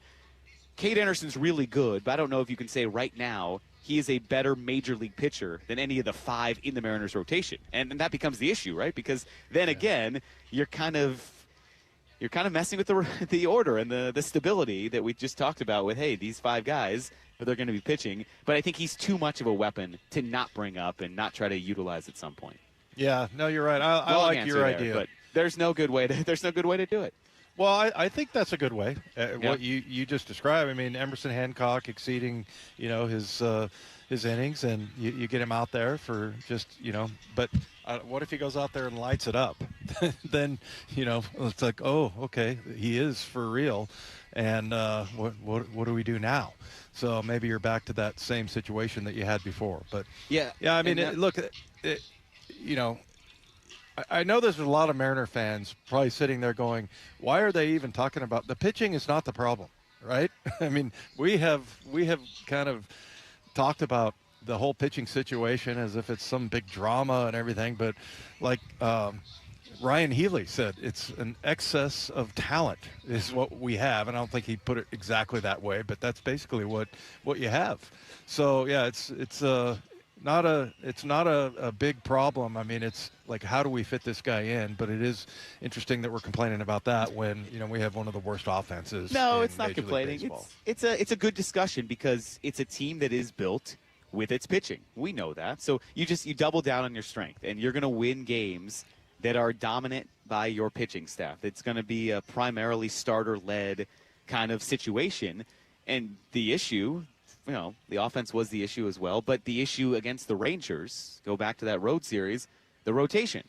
So you fortify your rotation, you give them some stability, and maybe you add another great arm to that mix. You can win games down the stretch with great starting pitching. And Dave, what's funny is, you're right, in talking about this crazy conversation, this is really only this issue for the rest of the regular season, because then when you get to the postseason, your rotation shrinks because of all the off days. You really only need 4 guys. So you're going to move guys to the bullpen anyway. I mean, we saw, going back to that 15-inning game that we were talking about to start this segment here at 3 o'clock, Luis Castillo pitched in relief. Logan Gilbert pitched in relief. All these guys pitched in relief because you do whatever possible to win the game. So at some point, even though you have 5 guys and maybe Anderson, you're going to move 2 of them to the bullpen anyway at some point. Yeah. So I mean, I'm excited to see how that plays out. Again, you're right. We're not complaining about it. It's just that there's so much more to complain about, and as far as the offense goes, and just getting those. I think we have the right pieces, and I don't think they needed to do anything more than go and get Ward, but. Still, it's a great problem to have as far as the pitching goes, and I just love that the Mariners have been able to draft players and really develop them. The other thing I was going to say about Cade Anderson too is that LSU, that program there is kind of like what we talk about Alabama in college football. That LSU's baseball program is really advanced, and it's probably the shortest step to Major League Baseball than any college in the country. So that's another thing that you got going for you with Cade Anderson. Are you just saying that because you think Charlie Furbush is listening? No, not really. No. Actually, and I'm sorry for the interruption there. I had a guy give me a popsicle, and I was like, thank you. And then he started to have a conversation with me, and I had to tell him I was on the air. But I do have a popsicle if you're looking on the stream right here. So, you're just holding the popsicle. Where were the popsicles yesterday? They wait till the day I'm not out there, huh? Because you were here. That's why. That's true. All the fun happens when I'm not there. I'm at T-Mobile Park. Dave is at the Virginia Mason Athletic Center. So it sounds like if they're handing out popsicles that practice is probably wrapping up shortly. What are they going through right now? What does it look like? Well, you're probably blocked, right? They were just doing a huge team period. I was watching Jadarian Price carry the ball, and it looked like he was going to break away, and all of a sudden Ernest Jones appeared out of nowhere and looked like he tackled him. I can't tell because it's further down the field, but looks like he might have tackled him for a loss. So EJ just like swooped in on the scene, just came out of nowhere. So yeah, they're in full pads. I have a hard time figuring out whether they're in full pads or not because everybody wears like shorts now. Nobody has like football pants on, but they are in pads and they're doing pretty much full contact everything except for, tackling somebody to the ground. All right, well, we are going to catch up with Uchenna Nwosu shortly when practice ends. It sounds like it might be going a little bit later. So coming up next, until Uchenna gets here, we're going to learn a little bit more about what one new coach will bring to the Seahawks this season. We're going to sweep the dial. A little bit later, Uchenna Nwosu, and then Charlie Furbush will join us at 4 o'clock. All that coming up here, Wyman and Bob on Seattle Sports and the Seattle Sports app. The Mariners have acquired. The trade deadline is in the books. Where do the Mariners stand now? Orioles outfielder Taylor Ward. They get some offensive help they've been seeking. Most people thought they're going to get two guys. You're going to get a bullpen arm, and Sir Anthony fits a lot of that, and you're going to get a right-handed hitting, very competent pro. You've got 87 walks, hitting 246. I'll take that right now for the Mariners. Complete coverage at seattlesports.com and the home of the Mariners, Seattle Sports. Hey, let me tell you a story. In January, a Portland teenager at Goodwill, he was at his local Goodwill, stumbled upon a 1972 playoff warm-up jacket worn by Wilt Chamberlain. He bought it for $3, and I can only imagine how the person who used to own that is feeling now. Now, you may not be sitting on a warm-up jacket worn by Wilt the Stilt, but there's serious value to some of the gold, jewelry, watches, silver, and coins that you have at home just laying around or in storage. Dave Wyman encouraging you to see what those items might be worth at Bellevue Rare Coins. They'll give you an honest, no-pressure assessment, allowing you to make a decision on whether to sell and how much to sell for. Bellevue Rare Coins is a trusted local business serving Washington since 1979, and they've expanded now to 4 locations in Bellevue, Issaquah, Tacoma, and Linwood. Gold and silver reached all-time highs earlier this year. There's no guarantee they'll stay this high, so cash in now, and at the very least, see how much some of your items are worth. You can go to BellevueRareCoins.com. When it comes to my policy, Farmers gives it to me straight, so there's no surprises. It's your coverage. You should never be confused. You hear that? An insurance provider with a conscience. We're Acquire, but yes, we have that too. Straightforward coverage you can literally understand.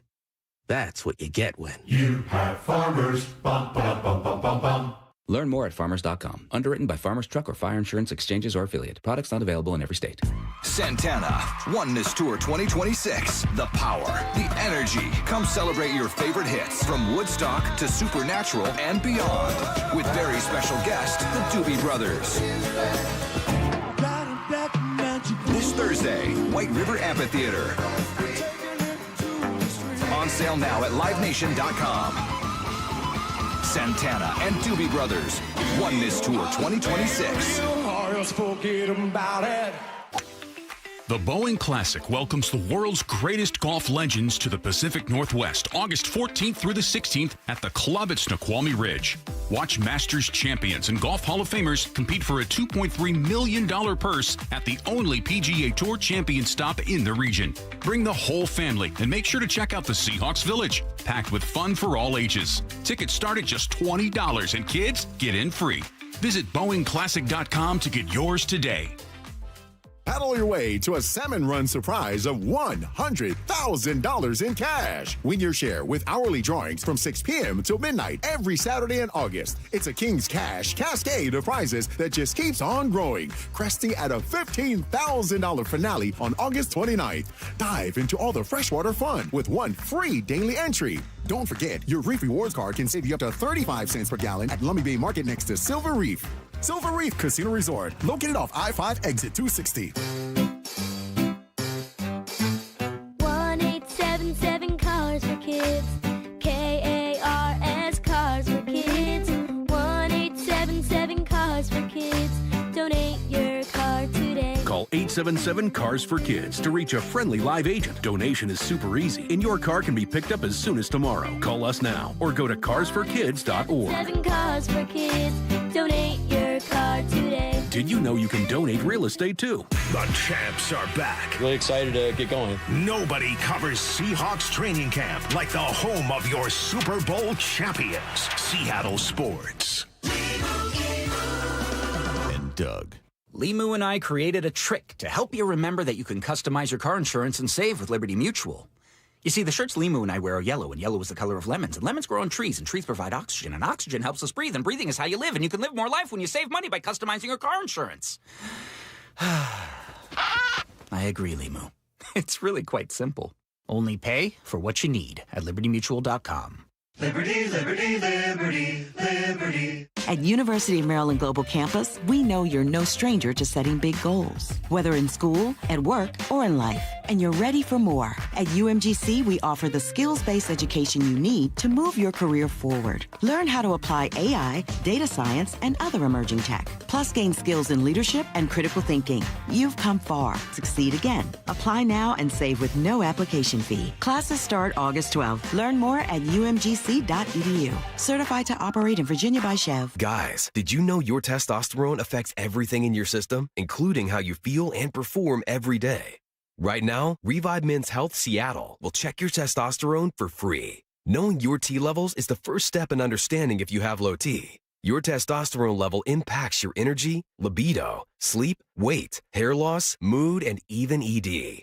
Maintaining an appropriate T level can change your whole life. Most men start to see changes in their hormone levels in their 30s. Experience and results matter. So what are you waiting for? Get your T levels checked today by local, experienced, and trusted men's health experts. They've helped thousands of men since 2011. They're so confident they can help you, they even guarantee it. Call Revive today and schedule your free testosterone test, free exam, and free consultation. Call Revive Men's Health at 206-529-1111. That's 206-529-1111. Or visit ReviveMen'sHealth.com. This hour of Wyman and Bob is brought to you by K2 Vision RLE. Scanning the airwaves for the most interesting and entertaining stories of the day. Sweeping the dial. Every afternoon at 4:45 with Wyman and Bob. Presented by Silver Reef Casino Resort. Dave, Seahawks practice is the place to be. I mean, you're out there. Everyone's out there. So people are always there. Celebrities are always popping through. Just like yesterday, Mitch Johnson, head coach of the Spurs, and a couple of members of the Spurs coaching staff were out at practice. And afterwards, Mike McDonald addressed why he wanted to have that group of guys out there. Well, there's a lot of parallels, you know. It's at the end of the day, we say we sell football widgets, you know. So there's a lot of, you know, it's a people business on how you align people and, you know, do all the things, right? So there's a lot of similarities, and he's really knowledgeable. He's way more knowledgeable about our team and our game than I am about basketball. I don't really know Wemby, you know. I'm an idiot right now when it comes to other sports. No, he didn't. No, they've been hanging out and going to meetings. He's talking to guys, but they didn't address the team. It's kind of cool, right? I'm an idiot compared to him. No, that's very cool, and I'm sure that you know, Mike probably attracts a lot of coaches, you know, because he just does things a little bit differently, and people start to get, you know, sort of the style that he has, and you know, and I think that you can create a winning culture based on, you know, other things, you know, other than just the specifics of the sport. You know, I think just because you're a football coach doesn't mean you don't have some good ideas for a basketball team or a baseball team. So, yeah, really interesting. And, yeah, Mike always, you know, I feel like we're still learning about him. And that's why I'm excited. I'll be excited to see, especially if he's, you know, featured on Hard Knocks. But, yeah, I feel like I'm always learning something about Mike McDonald, and that, you know, he's a very interesting guy. Sweeping the dial. All right, Dave, I thought of you with this clip. So this is another teaser clip from Hard Knocks, which, by the way, as we have learned, it airs tonight. The first episode, we knew that. But it airs tonight at 6 o'clock Pacific. If you are streaming it on HBO Max, it will not air until 9 o'clock. If you have the just HBO channel, kind of old school there. But you have to stream it in order to watch it early at 6 o'clock here. Otherwise, you have to wait till 9 o'clock out here. And who's got time for that? So maybe you're going to stream it. But Hard Knocks released another teaser clip. This is of running back coach Thomas Hammock motivating his group. All right, what is our edge? First of all, it's got to start with physicality. So we don't have pads on, and I'm good, but we should be running through people, and then they're like, okay, I'm going to tag off. That's what it looks like, all right? And that's what we have to start to establish. So I sent you guys the thing out. We were the last ranked group in NFL. Who gives a But if we establish an identity and an edge, then it don't matter. I don't see anybody making guys miss. Okay, that's fine. Find the soft shoulder and get vulnerable. That we have to say, okay, this is who we are and this is what we're about moving forward. Don't tell me what you can do. Show me. Can you believe Matt Nelson was inserting all those bleeps live, too? Yeah, that would give Matt a bit of a heart attack there. But, yeah, I mean, half of it kind of does take away, the bleep part of it kind of takes away from, what the ferocity of the way he's delivering that message there. But, yeah, I mean, I think it's interesting that, we were talking about Mike Macdonald and how, he lights people up, man. He gets after them. And it's kind of, I don't know, there's some old school concepts to the way he coaches and his assistants coach. So I obviously love seeing that because it's a game of violence. But, there's a lot of different ways to do it. But I like the fact that they're, really a smart group and all they do is sit around and talk football constantly. But then also they can get after it a little bit. So love hearing that from the running back coach. Yeah, you know what's curious? I don't know. We haven't talked about this much because it's kind of hard to gauge the impact of what assistants are going to have. But they're the three coaches that Mike Macdonald brought over who had some ties to him with the Ravens. And I'm fascinated to see that kind of the brain trust. We did play a cut from him at the start of training camp about how all three of them have kind of learned and added to the process. But with all this talk about, hey, Clint Kubiak, he left the offense and everything's going to go on the downslide. Well, what about that continuity of Mike Macdonald having the familiarity with some guys, bringing them in to potentially even strengthen that group even more? Yeah, I don't know how you feel about it, Mike. I think last year I felt a little bit more vulnerable as far as having a new offensive coordinator. Not so much this time. And just because, obviously Clint Kubiak and Brian Fleury have crossed paths, but also just, that system that they have and how they run the ball and how they use their tight ends and things like that. I think there's a lot more familiarity and, I'm just watching the offense right now go up against like a second or third string defense, but just the way that they are operating, it doesn't look like it's any kind of a, clown show out there. I mean, everybody's very organized. They're getting lined up. There's very few times, and actually, it just happened, Mike. They actually went up to the line, and then, the coach came in and said, made everybody get back into the huddle and recall it. That's the first time I've seen that. And just as I was saying that, I was like, yeah, I haven't seen any blow-ups offensively or anything. But, yeah, I mean, that's going to happen every once in a while. But it's pretty amazing how smooth the offense is operating. Sweeping the dial. I jinxed myself there. Why? What happened now? Well, because I was just about to say, I haven't even seen them call everybody back into the huddle, and then they did it right as I was saying that. So. Well, it's okay. Hey, you're not the only one making mistakes. This was a tough one last night from one of our favorites, Taylor Trammell. I'll have to show you the clip because it looks much worse, but it does sound pretty bad here. So he hits a deep fly ball. They're playing the Blue Jays. The Astros are playing the Blue Jays. Taylor Trammell hits a deep fly ball all the way out to center field, pretty much at the wall. And he thinks it's a home run. So here is the Blue Jays radio broadcast realizing that Taylor Trammell thinks he hit a home run after a deep fly out to center field. Swinging a fly ball deep right center. Miles Straw sprinting back at the wall, and he's got it. Playing it low key in center field after taking away extra bases. Trammell is running all the way around. He has no idea. He's got no idea. He does not know. He was waiting for a Yiner Diaz high five. That's what we call a loud out. Wow. Yeah, Trammell had no idea. He ran all the way around the bases, like in a home run trot.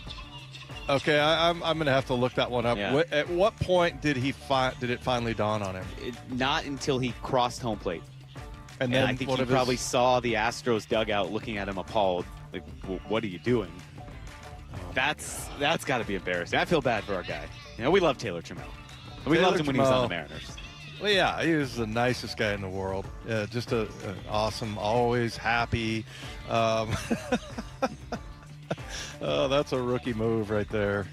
That's funny though, and I'm sure he played it off well. But yeah, Taylor Trammell, just one of the good people in Major League Baseball, and that's pretty funny. Yeah, that's good stuff. It is tough, but yeah, I will send this clip to you, Dave. Wyman and I are not together. It's a kind of a restraining order kind of thing. No, I'm just kidding. But Dave had enough of me already. I'm at T-Mobile Park. He's at Virginia Mason Athletic Center. Seahawks practice is wrapping up. We'll catch up with Uchenna Nwosu if they're done at 3:45. If not, we'll catch up with them at 4 o'clock. But we do have more observations coming from Seahawks training camp. Mike Lefko and Dave Wyman here with you. Wyman and Bob on Seattle Sports and the Seattle Sports app. The Mariners have acquired. The trade deadline is in the books. Where do the Mariners stand now? Orioles outfielder Taylor Ward. They get some offensive help they've been seeking. Most people thought they're going to get two guys. You're going to get a bullpen arm, and Sir Anthony fits a lot of that, and you're going to get a right-handed hitting, very competent pro. You've got 87 walks, hitting 246. I'll take that right now for the Mariners. Complete coverage at seattlesports.com and the home of the Mariners, Seattle Sports. What if you could have the most reliable fiber-powered Wi-Fi? And get this, what if you could keep it at the same price for 5 years guaranteed? Now through August 24th, new Xfinity customers can get our best price on gig Wi-Fi this summer before it disappears. Just $50 a month for 5 years. No annual contracts, no hidden fees, and our best equipment included. Plus, get online in minutes with same-day Wi-Fi. It's Wi-Fi that finds and fixes problems before you even notice them. Like super intelligent Wi-Fi with a sixth sense. Plus, it keeps you protected from online threats. And get Peacock Premium included for 2 years. Lock in your price and unlock the possibilities. Get it now at Xfinity.com. Xfinity. Imagine that. Restrictions apply. Requires paperless billing and autopay with stored bank account. Taxes and fees extra. Speeds vary. Use of fiber coaxial cable. Learn more at Xfinity.com/same-day Wi-Fi. Tired of hearing scary radio ads about the IRS? Tax Relief Advocates is different. TRA is here to tell you that if you owe money to the IRS, whether it's $5,000 or $500,000, we have a solution. TRA can eliminate or reduce what you owe to the IRS with zero risk to you. We have over 1,000 5-star reviews on Google and an A+ with a BBB. End your tax nightmare today by visiting TRA.com or call 800-583-6681. That's 800-583-6681. Sleep Number's new collections are designed to adapt to the changing nature of your life and your sleep needs. Whether it's the personalized comfort of the Comfort Mode mattress, the targeted pressure relief of the Comfort Next mattress, or the Climate Collection that actively cools or warms to help you fall asleep and stay asleep. And now, get early access to our biggest sale of the year. Save 25% on the new Comfort Next Luxe for a limited time. Only at a Sleep Number store or sleepnumber.com. An old electrical panel is like a tired bullpen. Fine until you really need it. Dave Wyman here for Fast Home Services. They have your back with panel and service upgrades starting at $4,800. Get more capacity for additions like hot tubs, generators, and EV chargers. From the Seattle team that's earned your trust since 1986. Call 1-800-THINK-FAST to book your free in-home estimate. Or visit fasthomeservices.com for a virtual quote in seconds for water heaters, plumbing, HVAC, and electrical services. Did you know that 4,000 women are diagnosed with breast cancer every year in Washington state? I'm Dr. Suzette Miranda with Northwest Hope and Healing. We provide financial support for breast and gynecologic cancer patients in our community. Join us at Life in Color, a summer brunch, auction, and fashion show on August 23rd at the Somme Hotel in Woodinville for an unforgettable afternoon of inspiration. Get your tickets now for Life in Color on August 23rd at nwhopeandhealing.org. That's nwhopeandhealing.org. Our number one thing with them is always like, hey, welcome someone in and assure them that they're in the right place. We're going to take care of them. Lee Johnson Auto Family, the LJ way. Olympic Hot Tub has terrific ways to achieve total wellness at home. Saltwater hot tubs, swim spas, saunas, and cold plunges, all waiting for you. See our current specials with exciting savings at olympichottub.com. Better you, better life. The home of the Mariners. It is gone! Cal Raleigh, 2-run home run! Hear every pitch on 710 and the Seattle Sports app. The IRS finally caught up with Louie. I hadn't paid my taxes in 8 years. I owed the IRS a lot of money. Louie was in deep trouble. We're going to take your house, put a lien on your bank account, garnish your pay. They don't care. They're going to take your paycheck. Louie found out about Optima Tax Relief, the leading tax resolution firm. A-plus rated by the Better Business Bureau, they've resolved over $3 billion for their clients. Optima Tax, they helped me. They calmed me down. They made me feel comfortable, and I trust them. Louie has a lot to be thankful for. I don't owe the IRS anymore, and I'm able to live a comfortable life, a lot better life. It was because of Optima Tax. For tax help you can trust, call Optima now for a free consultation. Take it from Louie. If you owe the IRS, don't go it alone. Give Optima Tax a call. They can help you. Call 800-343-6460. 800-343-6460. 800-343-6460. Optima Tax Relief. Testimonial from an actual client. Some restrictions apply. For complete details, please visit OptimaTaxRelief.com. Law Tigers was born from a passion for the open road. Over 25 years ago, they saw a community that has each other's backs. Hey, it's Bob Stelton here, and I've been writing for quite a while now, and I tell you, it's nice to know these guys are in my corner if I ever need them. Law Tigers was built by writers for writers, protecting what matters most, your freedom, your family, and the ride. They're here 24/7, 365 days a year because writers deserve real support whenever they need it. Your case evaluation is always free, and there are no fees until your case settles. They're going to help you get your bike and your gear repaired or replaced because they know how much those things mean to you. So if you're injured in a motorcycle accident, give them a call, 1-800-LAW-TIGERS, or visit lawtigers.com. Again, that's 1-800-LAW-TIGERS. Because every ride you take, your freedom could be on the line. With Law Tigers, you never ride alone. Law Tigers, Washington's motorcycle lawyers. Cook Law Office, PLLC, 539 Broadway, Unit 104, Tacoma, Washington, 98402. This hour of Wyman and Bob is brought to you by K2 Vision RLE. Wyman and Bob. From the Quantum Fiber Studio. Weekdays 2 to 7. On Seattle Sports and 97.3 FM HD2. Mike Lefko and Dave Wyman in various places with you.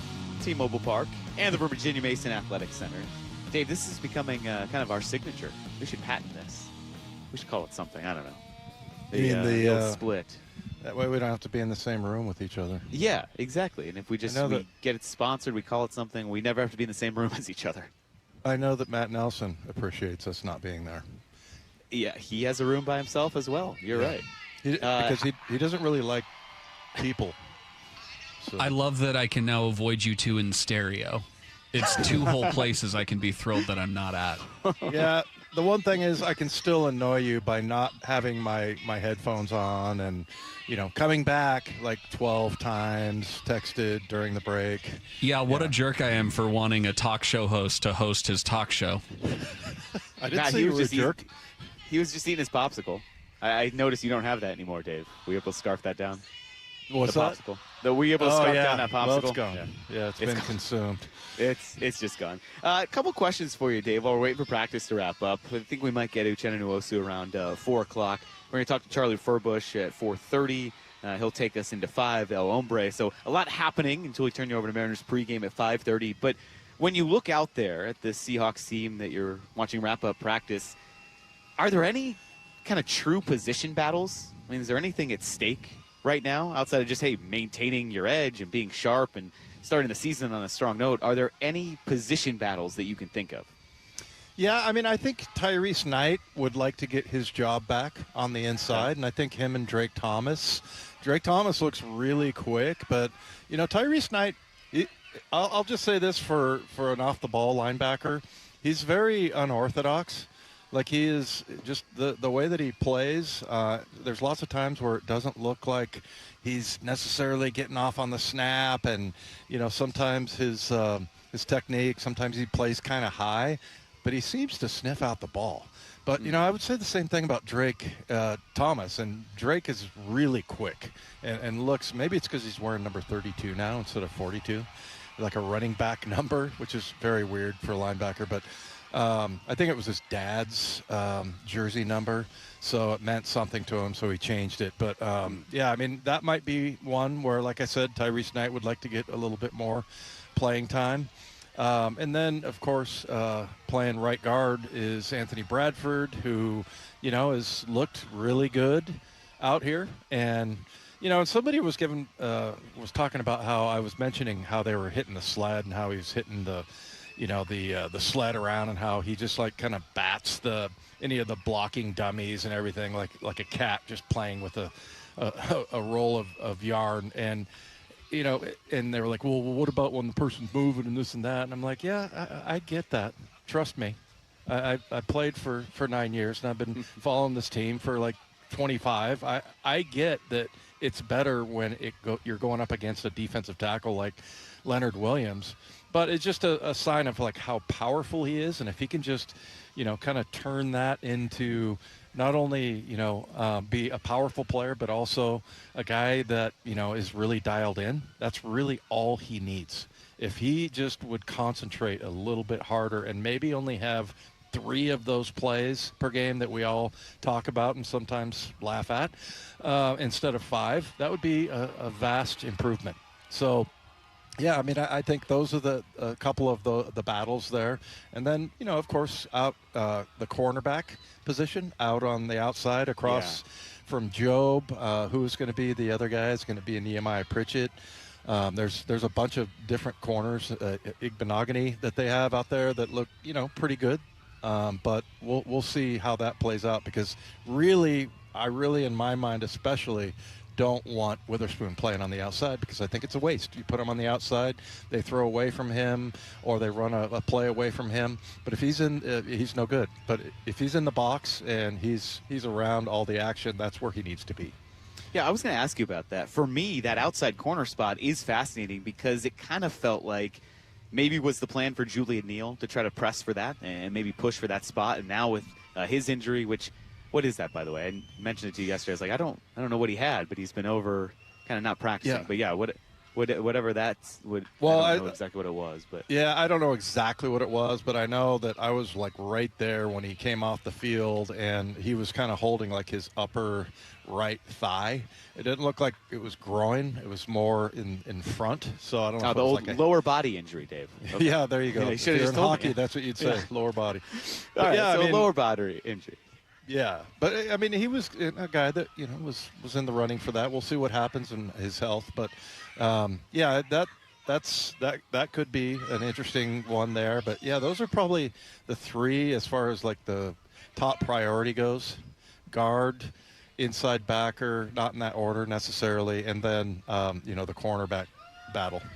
Yeah, I don't know if this is a thing or if that's going to happen, but I know probably the hope for a lot of people is that, hey, Jalen Milroe really turns it on this training camp and this season. Maybe he pushes Drew Lock, because you did spend a high draft pick on him. We've seen vast improvements from year 1 to year 2 sometimes for guys, but I don't know if that's feasible. I mean, what do you think? We watch those guys take the reps. They do give all 3 quarterbacks reps, but certainly as a third-string quarterback, you're probably not getting the kind of work that a Drew Lock or even a Sam Darnold is getting out there if you're Jalen Milroe. No, yeah, it's true. I mean, this is when you are going to get probably your most reps, and that's the bummer for quarterbacks is, if you make the team, you obviously, if we were running the same offense, Sam probably wouldn't need as many reps, so that having the new coordinator is going to take a lot away from him, because you're going to want, your first string quarterback to get the majority.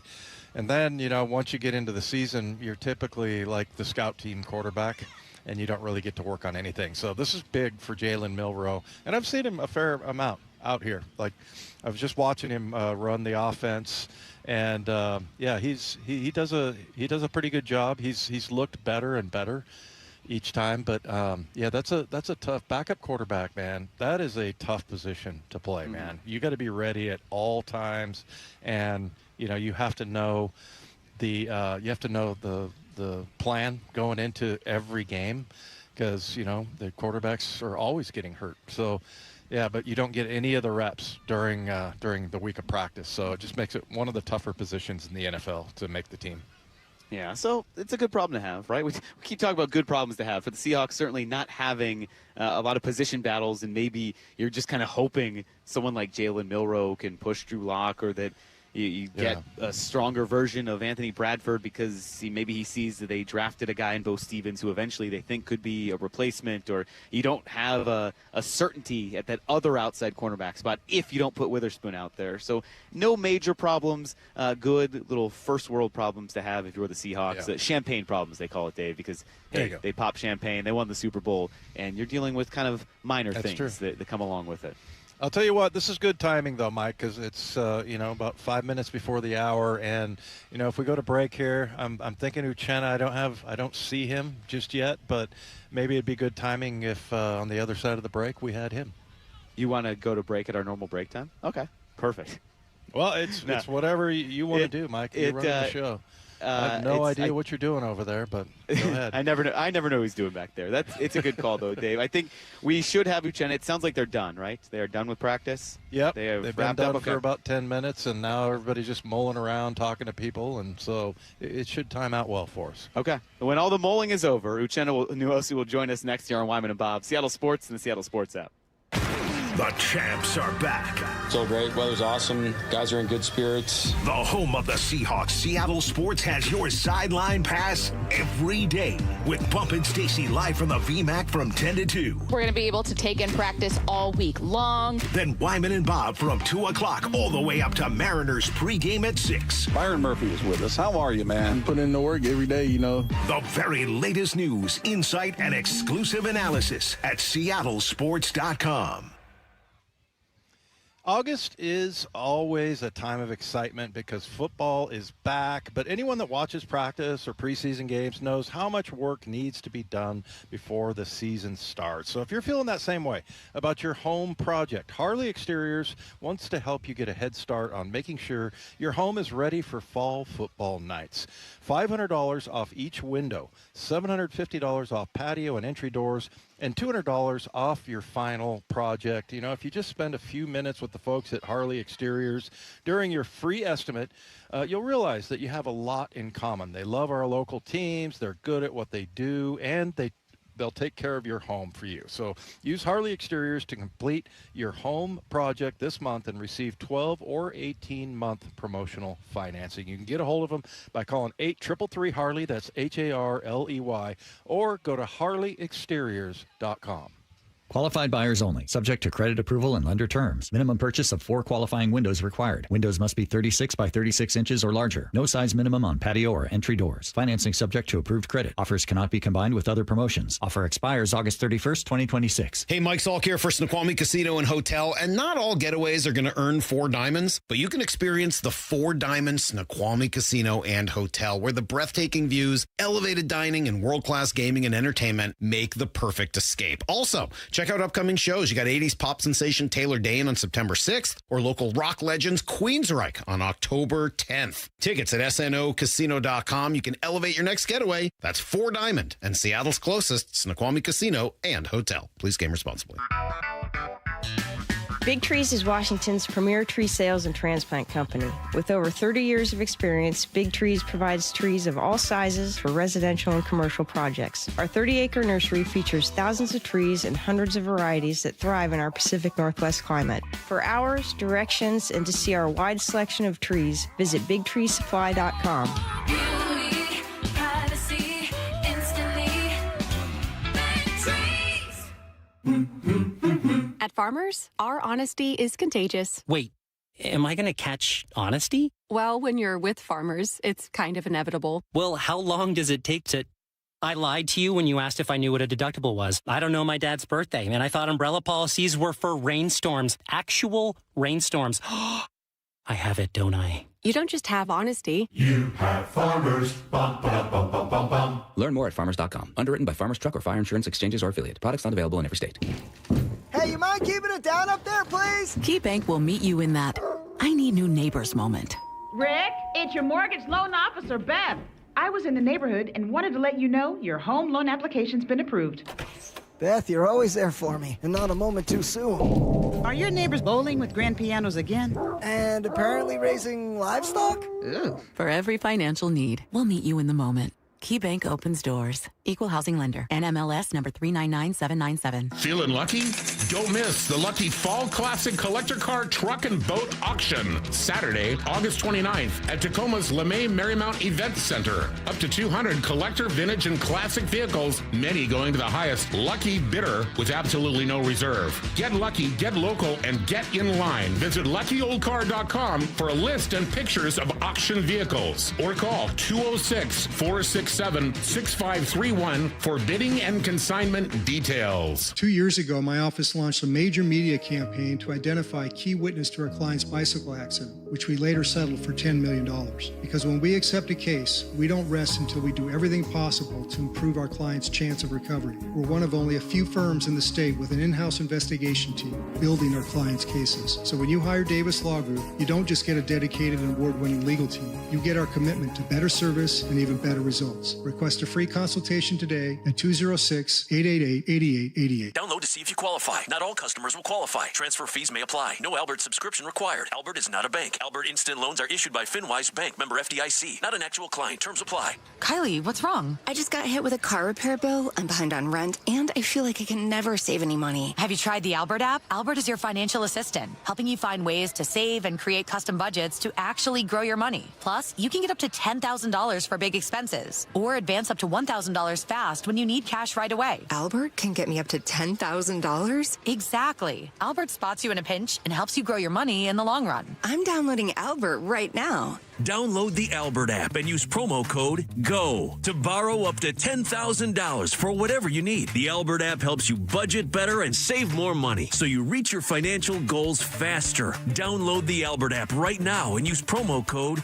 GO to borrow up to $10,000. Use code GO to borrow up to $10,000. Let's go! This is Seattle Sports. Streaming through the Seattle Sports app. KIRO AM Seattle. KIRO FM HD2 Tacoma. Home of the Seahawks, Mariners, and everything Seattle sports. Seattle Sports Snapshot. Mariners made a series of moves earlier today. Ward Donovan was reinstated from the 10-day IL. Mitch Garver and Rob Refsnyder were both released from the Mariners roster. Stuart Fairchild was DFA'd, and Johnny Pareda was recalled from AAA Tacoma. That all before Game 1 of the series against the Tigers. Emerson Hancock gets the ball tonight for the Mariners. A 6:40 first pitch. 5:30 pregame coverage begins right here on Seattle Sports. And Taylor Ward is in the lineup for the Mariners. He's batting 8th. He's the DH tonight. Ward Donovan in his return. He's batting 7th. He's playing at 3rd tonight as well. And some NFL news. Zay Flowers and the Ravens have reached a 4-year, $140 million extension, while Bijan Robinson and the Falcons have agreed to a 3-year deal worth up to $75 million. $51 million of that is guaranteed. Snapshot brought to you by Miller Lite. When it's game time, it's Miller time. From the Quantum Fiber Studio, this is Wyman and Bob on Seattle Sports. Streaming live on the Seattle Sports app and at seattlesports.com. Now, here are your hosts, Dave Wyman and Bob Stelton. Mike Lefko and Dave Wyman here with you. We are at T-Mobile Park and the Virginia Mason Athletic Center, respectively. Uchenna Nwosu will join us shortly. Still signing out there, Dave? Do you have eyes on Uchenna? I heard he was signing for a number of fans out there. I see number 7 right now walking with NASA Chobe. So okay. At this pace, I would say maybe like 3 or 4 minutes. Wow, yeah, that's slow. Tell NASA to step it up. He just took a hard right and went back to signing autographs. NASA told him, hey, you're going to come on the show. And he's like, oh, okay, I'll go sign some more autographs then. He goes, let me find some more fans. Is there anyone in Renton who hasn't gotten a signature yet? No, it is special and fun when all the fans are out there. So not every practice is open to the public. I'm not sure people know that because they know about the public practices. But we're out there pretty much every day at training camp. So there are days when the team's just done, and then they'll walk over and do their interviews with us, and then they go on with their meetings or whatever. They go about their day. But on the days when the fans are there, that's when you see the shots of the berm that's packed, and usually a lot of groups are there as well, certainly a ton of kids. So it makes sense. And, hey, when you're a Super Bowl champ and when you had a play like Uchenna did in the Super Bowl, I think people probably want your autograph. So I get that. I understand that one, Dave. Yeah, well, it's funny. I ran into Uchenna the night after the Super Bowl, and in the elevator, and him and I were both going up, only ones on the elevator. And I look at him, I go, dude, you scored a touchdown in the Super Bowl. And he's like, yeah, how about that? His eyes kind of lit up. But, yeah, I mean, that was like every little kid's dream, right? Especially if you're a defensive player. So, yeah, I mean, he's really – I remember in 23 or 24 where he got injured, and we were just killing the run. I mean, we were the top 5 as far as stopping the run. He got injured. And then that number went significantly south, and he's just very important. And he's kind of like Derek Hall, that he's a violent player, but yet he has some sneaky good pass rush moves. So, and it doesn't always look like poetic or beautiful or anything like that. He's just a kind of a grinder, and he just gets home. So yeah, he's a really important player for this team, and just his attitude and toughness and everything. But yeah, that's pretty comical. I wish I had that on video. You could see NASA go up to him and say, and he pointed over here, right towards the tent here, and then Uchenna just okay, and took a hard right for the fans. So yeah, anyway, at least we got till what, 23:50 or 30 or whatever. So hopefully we can get him over here and get some words out of him. Dave, why does that always seem to happen to you guys? Is it? Do you smell? Are you sweaty out there? Or I think what he was telling him. I think he was telling him Mike Lefko's on the show, and he's like, "Oh, forget it." Yeah. So Uchenna will join us shortly. Dave, so I'm out here at T-Mobile Park, and we know it's the 50th season celebration this weekend. It seems like the Mariners are kind of doing it this entire homestand, because there are legends abound out there on the field right now, and in the radio booth with me, of course. Rick Riz is sitting in front of me, so he's the biggest legend of them all. But out there on the field, I'm looking at Jay Buhner. He's walking around, brightly colored shirt. Great dresser, as always. And then a guy throwing out the first pitch tonight, Dae-Ho Lee. I don't know if he's going to be on the All-50 team. He only played one season here, but kind of a beloved fan favorite, right? It's just a larger-than-life character there. One season in the majors with the Mariners in 2016. So he is throwing out the first pitch tonight, and he's out there wearing a number 10 jersey, standing out. Just was watching BP, and now is out there talking to a lot of people. So it's kind of a celebration all week here for the Mariners. Yeah, well, and tell Rick Riz to have fun, because if he was like me... he's listening now. Okay, he got on the headset. Okay, there we go. Yeah, Rick, it's so great to hear your voice, first of all, but also the 50th anniversary, I didn't even want to go work that day for the Seahawks, because all of these old teammates of mine, I mean, there were guys that I hadn't seen in 25, 30 years, and it was just, that part of it was so cool, just to see all the faces coming back. Who has stood out to you? Who have you seen that really made your day? Well, Jay Buhner's here today, and Dave Valley. They're working with us on radio and TV today. Yeah. So I haven't seen all the guys yet. They're coming in here in the next day or so, but I can't wait to see the guys that started this franchise, a long time ago. Rupert Jones, a player like that, Bruce Bhakti, Mike Moore, Mark Langston, Alvin Davis, Mr. Mariner. The guys that really got us going, in the late 70s and the early 1980s, because that's when I got started, 1983. That was my first year 44 years ago. And, we became fast friends, and to this day we're great friends, and they've really laid the foundation for this ball club and for this organization.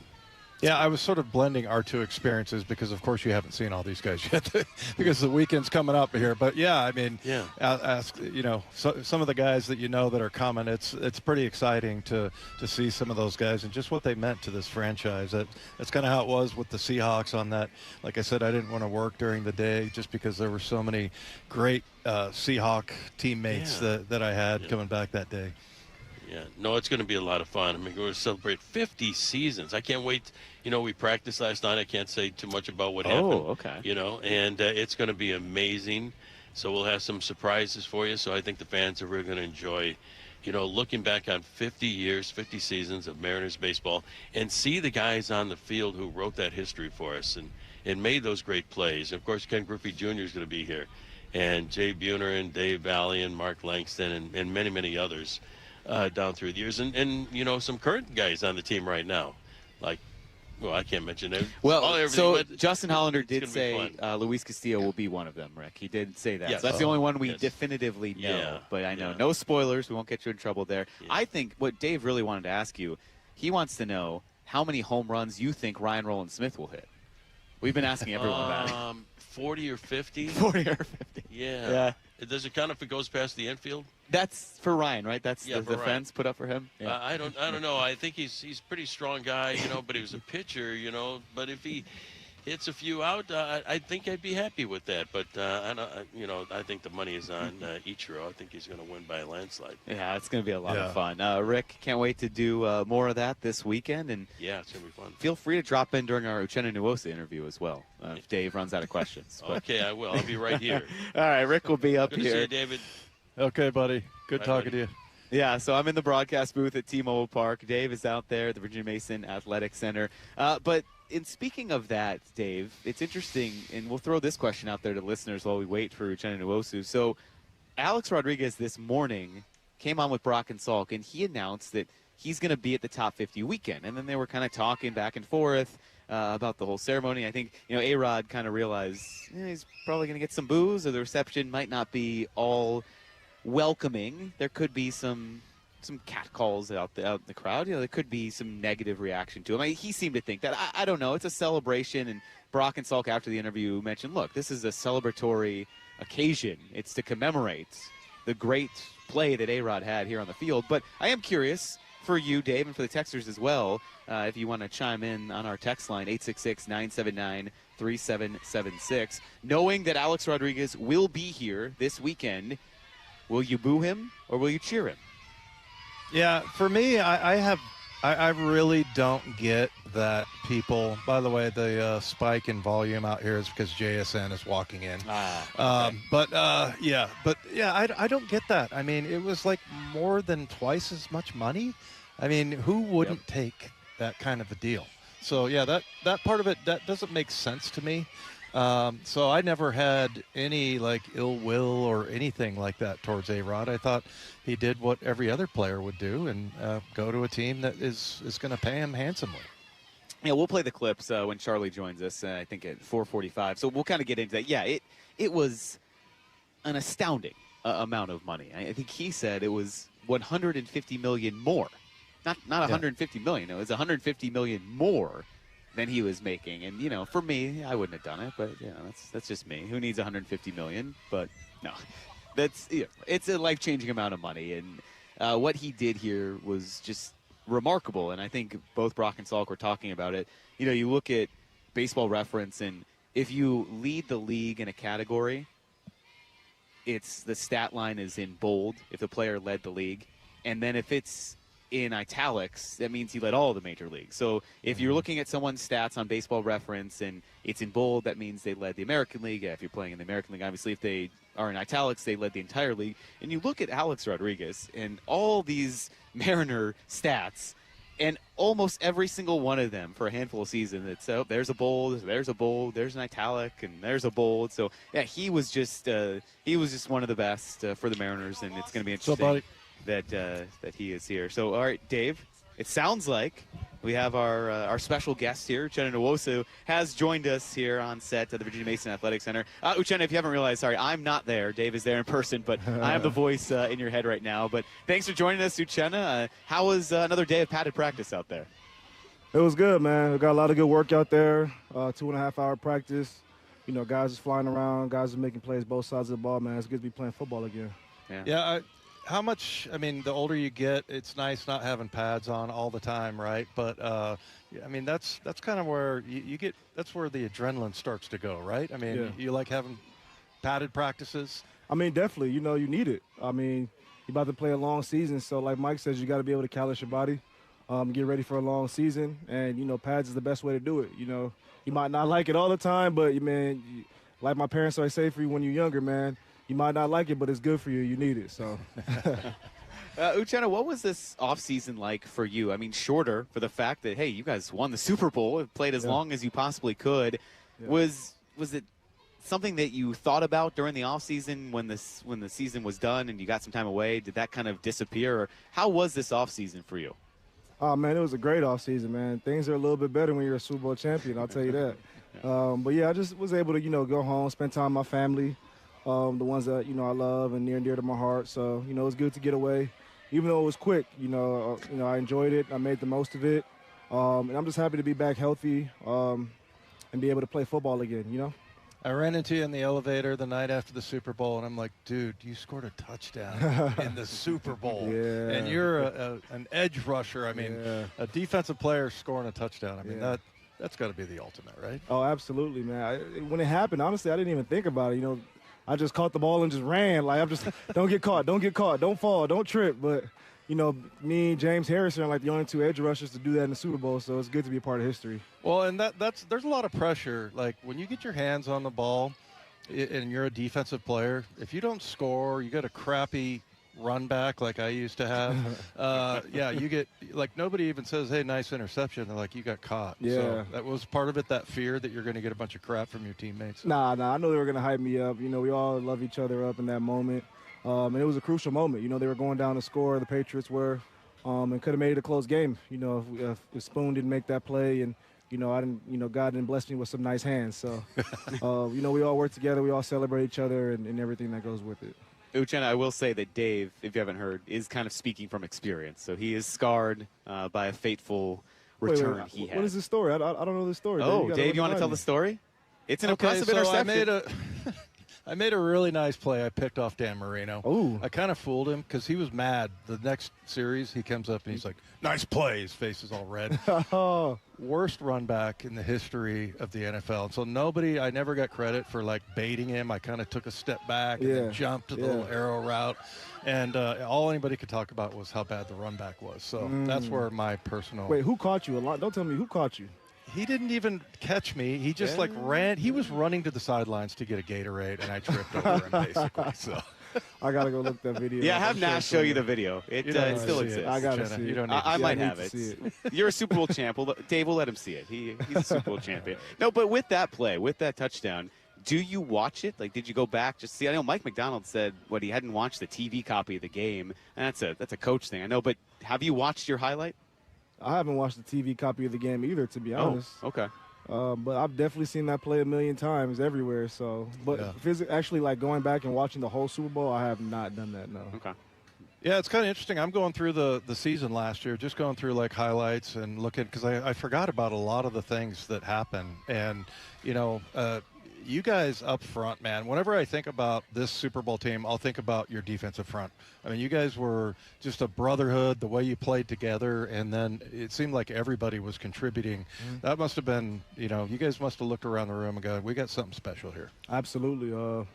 We knew even back during training camp, we knew we had something special, the way guys, were getting comfortable with one another, the way we were playing for each other. And as the season went on, that bond just got stronger and stronger. And there's so many guys at different levels of the ball that can make so many plays. So when you got guys like that and everybody's making plays, eating, feeding off each other, that makes the vibes just that much better. It makes everybody want to play for each other and even compete with each other. Like, who's going to make this play? Who's going to make the most plays today? Like it's like competition. That's what pushes us to be better. Hey, Uchenna, can you explain to us what makes Byron Murphy so good? I mean, you're playing alongside of him. We watched him really come into his own last year, and Leonard Williams gets so many accolades, rightfully so, for how great he is. But Byron Murphy, what a year he had. What stands out to you about this young guy? He's just so much more confident. He's always had the ability, but I feel like, when you're a younger guy in the league and you got a bunch of, older vets on the team, like, Jay Reed and DeMarcus Lawrence and Leonard, myself, you kind of like just try to sit back and learn. That's what he did for his first few years, to sit back and learn. He got coached up by great coaches that we have. And, this past year, he unleashed it all. You guys saw it full force, and we all expect him to take another step. But, Byron's always been that quiet assassin. We call him the ninja. We call him the ninja because he's got so many moves, and he's so athletic and elusive. And he's, like I said, he's always had the tools. But now he's just coming to his own, being another leader on that defensive line. And, he's just got so much confidence now, and it's awesome to see. Hey, so Hard Knocks is here. I don't know how much you've noticed it. Uchenna is... I've never noticed it at all. Yeah, I mean, I thought there was going to be people running around everywhere, and it really has been pretty subtle. But any inkling? I know the premiere is tonight. Yeah. And I probably won't be able to watch it because I don't know how to get on the app or whatever the hell. But anyway, so do you think, have you gotten any kind of like indication of like what they're concentrating on? No, I have nothing. I just know that, some guys get mic'd up during practice. And have you been mic'd up at all? I've been mic'd up. Hopefully I got some, clips in there. My mom can see me on TV. Yeah. Get ready for life after football. But no, I mean, they're kind of doing their thing there. I was also on Hard Knocks on the Chargers my rookie year, so I got a little bit of experience. They kind of like, go after guys, like big-time guys, see their personalities, guys that, like fighting for a roster spot to see how their up-and-coming battle are, what they're doing through. So they try to capture a lot of different stories there, which is pretty awesome to see. Yeah. And we have a lot of guys who like to smile more when the cameras is out. I'll tell you that. We got some actors on this defense. Uh-oh. Who are we talking about? I'm not gonna name no names. You guys will see when it comes out, man. But there's a lot of actors and guys showing off new teeth when the cameras is out, man. I will say that. You'll see. Uchenna, could that be a bonding experience though too? I mean, are you guys gonna watch and then laugh about it in the locker room? Is it something that you're just not gonna pay attention to, or is this something where you're gonna watch it tonight or at some point and then give people grief for how they looked on the show? Oh, I'm definitely gonna watch it. I'm on television. I'm on television. You're I'm on TV every week. Yeah, but it's different. This is more like, the personality of the players and like seeing get a closer insight of who you are. So it's kind of cool to see. I'm gonna watch. What about Mike McDonald? He's kind of hard to figure out a little bit, but and I would think that they would feature him a lot because I think he's funny as hell. Yeah, I think in his own way, he's kind of corny, little dad joke here and there. But as far as he goes, what have you noticed about him? Do you think he could be maybe one of the stars on this show? I think he could be a star on the show, but Mike, he's not really like a put the camera on me kind of guy. But too bad you got no choice, Mike. You got to be on the camera and make some dad jokes and do something. But I think he'll be on there. He'll have his moments. Yeah. Hey, Uchenna, I know the pads have just been on for a few days now. It's still early in training camp, but what's your impression of this new offense, or I guess maybe similar offense, but just with a new offensive coordinator and how it looks so far? I think that's the big curiosity for everyone. It's, hey, what's Brian Fleury like? What's this offense going to look like? For you as a defensive player, what's it been like going up against it? Man, I'm not going to lie, man. It's been tough, man. Those guys are doing a great job over there. Their attention in the details and, how they take the line and how they put pressure on defenses is going to be really big for us. Everybody over there is doing a great job. Everybody's putting in the effort. Everyone's blocking hard. Their communications are on point.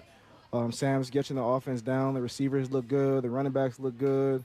They're just flowing, and I look forward to big things from our offense. We got a lot of playmakers on that side of the ball. So the offense looks great so far. It's been tough as a defensive player to go against them, but it's only going to make us better. So.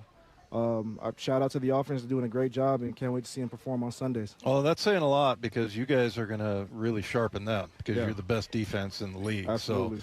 So, anybody that's offensively on the offensive side that's really stood out to you is that kind of surprising. Maybe it's a young guy. Yeah. Anybody? I'll probably say Elijah Arroyo, man. Just considering what he's went through last year, kind of up and down, battling injury, drafted pretty high, so high expectations. And, to come back this year and just to see the plays he's making down the field, all this, spectacular catches and his run after catch ability, man, it's so awesome to see. It's like, okay, now we see why they drafted you so high. You have the ability, and just good to see him back healthy. He's blocking his butt off in the run game.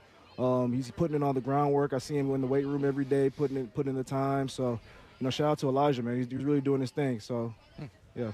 Hey, Uchenna, we heard from Jadarian Price about kind of a welcome to the NFL moment. He said, I was 30 yards downfield, and there's Leonard Williams kind of chasing me down. And I'm sure that doesn't always happen in college football, but what have you noticed out of the rookie so far? Yeah, he looks good, man. He looks good. He looks confident. He's hitting the hole hard. He's taking care of the football, which is the most important thing. He's got soft hands. He can run routes. He's fast, too. His speed is very deceptive. You might think a bigger guy like that might not have the speed or elusiveness, but he has it all, man. So he's going to be big for us this year. And he's just putting in the work every day. We got a great running back coach. Our O-line looks good. So he's just getting more and more confident, and I can't wait to see what he does in preseason. Yeah, you guys went +8 in turnover ratio the last 4 games, including the Super Bowl. And offense didn't turn the ball over at all. And then you guys took it away, man. That was huge. Yeah. I think we gotta let you go. I was gonna say, Uchenna, we appreciate you taking the time. We're gonna let you go so you can go watch yourself on TV later. So enjoy that. Can't wait to see it all. And thanks for chatting with us today. Thanks, guys. Thanks, Uchenna. All right, there's Uchenna Nwosu of your Seattle Seahawks. A lot to talk about with training camp going on, and then with the big Mariners weekend coming up. So, Dave, we're going to have Charlie Furbush join us next here. It's Wyman and Bob on Seattle Sports and the Seattle Sports app. Seattle sports extends far beyond Western Washington. Every single day, thousands across our state listen and stream Seattle sports, including our neighbors in Spokane listening on KXLX radio. Our thoughts are with everyone in Spokane, where historic fires have already devastated our state's second most populated city. Join Seattle sports in doing whatever you can for our neighbors in Spokane. See how you can help at mynorthwest.com. Hey, Mariners fans, the Law Tigers are teaming up with your Seattle Mariners and Destination Harley-Davidson to give one lucky fan a custom 2026 Street Bob to celebrate 50 seasons. Now, the bike was painted by the legendary VC Designs. You can enter now at mariners.com. The bike will be given away live at the game on September 22nd, so go to marinersbike.com to enter today. Again, that's marinersbike.com to win. And the Law Tigers were born from a passion for the open road. It's Bob Stelton here, and I've been riding for quite a while now, and it's nice to know these guys are in my corner if I need them. Law Tigers was built by riders for riders, protecting what matters most: your freedom, your family, and the ride. They're available 24/7, 365, and your case evaluation is always free. There are no fees until your case settles. So if you're injured in a motorcycle accident, call 1-800-LAW-TIGERS or visit lawtigers.com. With Law Tigers, you never ride alone. Cook Law Office, PLLC, 539 Broadway, Unit 104, Tacoma, Washington, 98402. Olympic Hot Tub has more ways than ever to achieve total wellness at home. Immerse yourself in a saltwater hot spring spa and let jets melt stress away. Enjoy a refreshing swim in an endless pool swim spa. Retreat to healing warmth and detox in a Tilo sauna. Then awaken mind and body with a cold plunge. You'll be saying, ah, in no time. Your path to wellness starts today at Olympic Hot Tub. Current specials with exciting savings at OlympicHotTub.com. Better you, better life.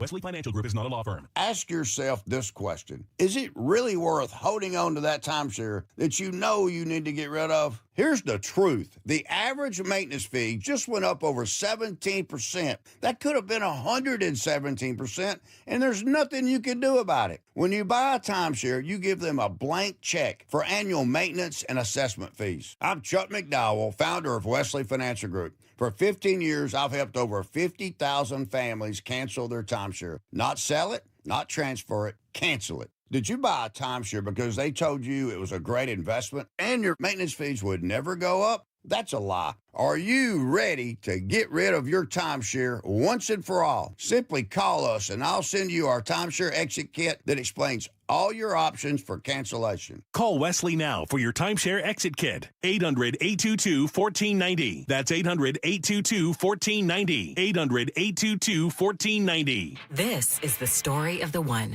As a maintenance engineer at a beverage manufacturing plant, he starts his day knowing every line is ready to run because Grainger delivers the industrial-grade products he needs to keep mixers, conveyors, and packaging equipment moving. With Grainger's vast selection of bearings, belts, and motors, he keeps operations running smoothly, so nothing grinds to a halt. Call 1-800-GRAINGER, click Grainger.com, or just stop by. Grainger, for the ones who get it done. Welcome to AutoZone. What are you working on today? My car is making this noise. Sometimes it's like doot doot, and sometimes it's like grrr. Do you have a dash light on? Oh, yeah. And we don't have to listen for clues. With the free Fix Finder service, we can read a check engine, ABS, or maintenance light to find the likely fix and even recommend a local shop if you need one. So you don't need to hear the grrr. Not with Fix Finder. Free at every AutoZone. Get in the zone, AutoZone. Restrictions apply. The champs are back. Really excited to get going. Nobody covers Seahawks training camp like the home of your Super Bowl champions, Seattle Sports. I move mountains for a living. Literally. That means I don't carry hand lotion, and when it comes to serious heartburn, I don't mess around with anything but Rolaids Max Strength. Its dual-active formula has 1,500 milligrams of calcium carbonate and magnesium hydroxide that relieves heartburn fast. And the best part? The roll fits right here in my pocket, so I can get back to moving mountains. Rolaids spells powerful relief. 1,500 milligrams is our highest amount of antacid per tablet. Read each label. Use as directed. Keep out of reach of children. When you see this in your kitchen, the stainless steel fridge is covered in fingerprints. you hear this. Leslie, people are going to think you were raised in a barn or by wolves, or raised in a barn by wolves. Fortunately, Wyman Stainless Steel 3-in-1 cleans, shines, and protects to give you the best shine. A spray and a wipe will have your fridge shining like a mirror. Wow, my fridge looks brand new. Your fridge looks amazing, Leslie. Sorry, I was being a little dramatic earlier. Your kitchen says a lot about you. Let it brag with Wyman. Your ambition just met its match with Robinhood. You push yourself in everything you do, scanning headlines for insights, keeping an eye on the market. Robinhood puts you in control of your money, all on one platform. You expect more from yourself. Expect more from your money. Get started today at Robinhood.com/yourmoney. Again, that's Robinhood.com/yourmoney. Your money, your move.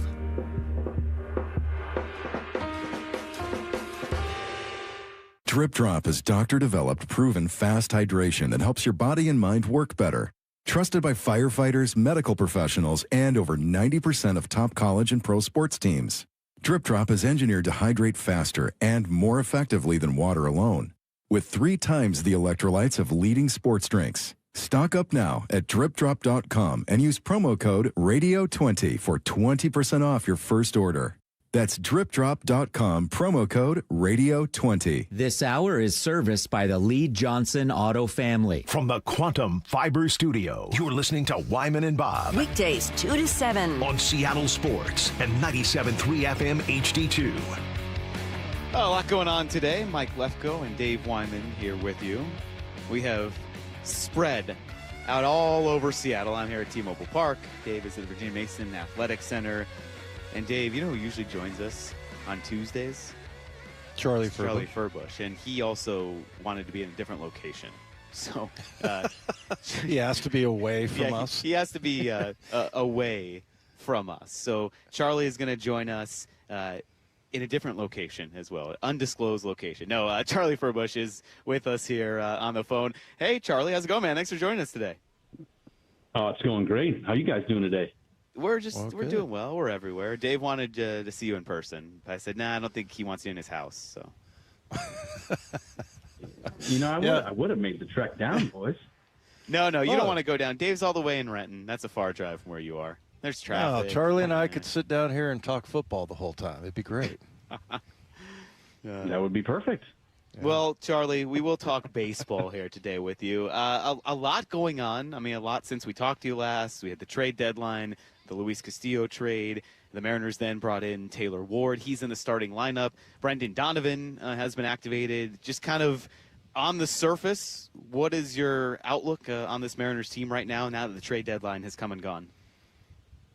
Well, I'm certainly thrilled that the Mariners made some moves. I think that's what they needed to do, and they went out and filled the gaps where they had on the roster and made a couple changes. So it's exactly what you want the team to do, really the last time of the year before the offseason. So you really, not only letting the fan base know, but letting everyone know in that clubhouse that you're going for it. We still have a chance, and we went and got some pieces that hopefully solve the puzzle. And, excited to see tonight and ultimately how August plays out. Yeah, Charlie, I was really happy, first of all, that they didn't trade Emerson Hancock. That was just something specific that I did not want them to do, and I'm glad they didn't. But as far as adding to the bullpen, and I think now that you're going to go to a 5-man rotation, you obviously add with the numbers there, but also the kid Dominguez that they brought in. Tell us a little bit about what you've seen from him, and just looking at his stats and watching him pitch. What's he bring to the team? Yeah, Dominguez is going to be a nice little fit for the Mariners out in the bullpen. I think, obviously, we've always been talking about the, absence of Matt Brash and even Carlos Vargas, for that matter, guys that were kind of pivotal in the bullpen the last couple of years. So knowing where your bullpen was at and just given the nature of how things go in the bullpen, it can be kind of, up and down. And, we've obviously seen a lot of success, maybe a little regression from some guys. But, Dominguez, he's pitched in a bunch of, big-time games. He can definitely, be that late-inning weapon when they need him, and I think that's what's going to happen when you get challenged throughout the season, is that you're going to have to kind of bring guys in different situations. So knowing that you acquire a guy that has a bunch of experience in the big leagues, knows how to be a big leaguer, I think it's just the perfect fit to put out in that Seattle bullpen to continue to shut down games. All right, Charlie, well, what about another, what we believe is a soon-to-be piece of this Mariners roster? Justin Hollander was on with these guys yesterday and mentioned that they're going to evaluate a plan for Cade Anderson. We have seen what he's done. You have long been a believer about his stuff, playing almost immediately at the major league level. How could you see them maybe trying to work Anderson in here? And I had Dave put on the GM hat, and then he threw it back at me, and I threw out some theory. But what would you do here if you're in charge and Cade Anderson is sitting down there in the minors? Yeah, it's an interesting position the Mariners find themselves in. Obviously, with one getting Cade at that 3 pick was huge, and then I think everyone was excited to see what he was going to do in pro ball, and now he's just absolutely dominated everything that we've seen. So he's clearly checking all the boxes and telling the organization that he's ready. I think it's just a matter of making sure that you put him in the best situation moving forward. And obviously with now being a 5-man rotation, where does that unfold? Where do you bring him in? As I've been thinking about it, you probably want to make sure that, given the situation that would involve next year, you probably want to make sure that he retains his rookie eligibility, because there are some, I guess, benefits to him potentially winning the Rookie of the Year next year. But, it's going to be interesting to see when they bring him up and if they want to utilize him strictly as a starter or to kind of get his feet wet and throw some innings out of the bullpen. It's not been unheard of for premier starting pitchers that end up having really nice long careers to kind of break in out of the bullpen. 2 guys come to mind, former lefties, is Chris Sale and David Price. I mean, 2 guys that came up out of the bullpen and did some incredible work for their teams, but ultimately went back to the rotation where they were always going to be. But when you just look at how you're going to need to kind of manage these games in a lot of, kind of high caliber ways. And if there's a situation where you find yourself saying, well, maybe bringing Cade Anderson up at a certain point is going to help us, even if he's in the bullpen. Because at the end of the day, I think we've all sat here and looked at what the schedule in August looks like. It's going to be probably your toughest stretch. So if there's a guy in your organization that can help you get wins, I think it's prudent to give him an opportunity to do it. And, you're not going to be bringing up any guy that hasn't proven himself. He has gone down there and just lit it up. So excited to see Anderson in a Mariner uniform sooner than later. Hey, Charlie, I thought it was kind of interesting to sort of think about what that's going to do to the rotation, trading away Luis Castillo, and that, I don't know, maybe it will clear some things up, like Bryan Woo's, problem on the road, or, just a little bit more sure, because we found out that it did, the whole piggyback thing and 6-man rotation, it does have an effect on pitchers. And I'm wondering if, maybe it just solidifies the rotation a little bit more, that you don't have all of those question marks. Could that possibly be a thing, or do you think it's just going to be, business as usual? And, I'm just curious if that maybe clears up some of the very few problems the pitching did have. Yeah, I don't think that you're, wrong in that thought that it clears some things up. I'd almost say that, the thing that it clears up is that those guys don't have to talk about it anymore. I think that's kind of been, a thing that we've all talked about throughout the whole season, is the 6-man, the piggyback, what this looks like. And I think you look around the league and you find yourself being maybe the only team that's kind of deploying this strategy. And I think that it does maybe cause not necessarily, internal issues per se, but these guys are professionals. They know how to handle their business. But I think when you want to kind of reach certain threshold as an individual, having a piggyback or a 6-man doesn't help. I think that, you see how the bullpen is managed as well, 1 man down. I think the Mariners did a really good job trying to just do the best they could to, give the best arms, the best opportunities, and then create the value for the guys around the trade deadline. And, at the end of the day, flipping Castillo over to Chicago, I think was a good move. You got some pieces back and were able to ultimately offload the contract too. So it's a situation where I think the other guys will benefit when you look at just how the rotation has been built and how good they've been over the last X amount of years, right? It's been remarkable how good and healthy the pitching staff has been in a lot of ways, but it's going to be nice that they can move forward knowing that this is the kind of the core group of guys, and nothing against Castillo. He was an incredible force once the Mariners acquired him. Like, he really did there's a bunch of iconic Luis Castillo games that are just fantastic, and he really did set the tone for the rotation and for the rest of those guys, right? Like, to think that he was the veteran in that staff, which he was, and a successful pitcher, at that, with the big contract he had, I think everyone else in that rotation was looking up to Castillo, being like, hey, man, this is whatever you're doing is working. I'm going to try and pick your brain. And I think we've heard that over the last couple of days since Castillo was traded, was how much of an impact he had on this team, on this starting rotation, and how he, whether it was, on purpose or inadvertent, he was the one kind of actually helping other guys get better along the way, right? You learn these lessons throughout the season, and you try to do the best you can to continue to carry him onto the next outing. But it's nice when you have a guy like Castillo that you can kind of look at and say, oh, here's a proven major leaguer, here's a successful pitcher. I can kind of pick my brain and figure out what I can do to become something similar like him. So it is, kind of bittersweet, but I think at the end of the day, it's going to allow the guys to kind of be themselves more and have the opportunity to go deeper in games. And yeah, it's all a good thing. But this trade deadline, it certainly is a crazy 48 hours, if you will.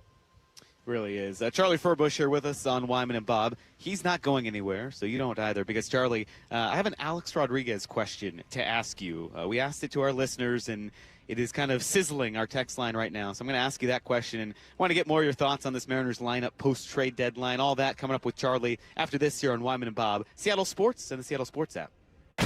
The champs are back.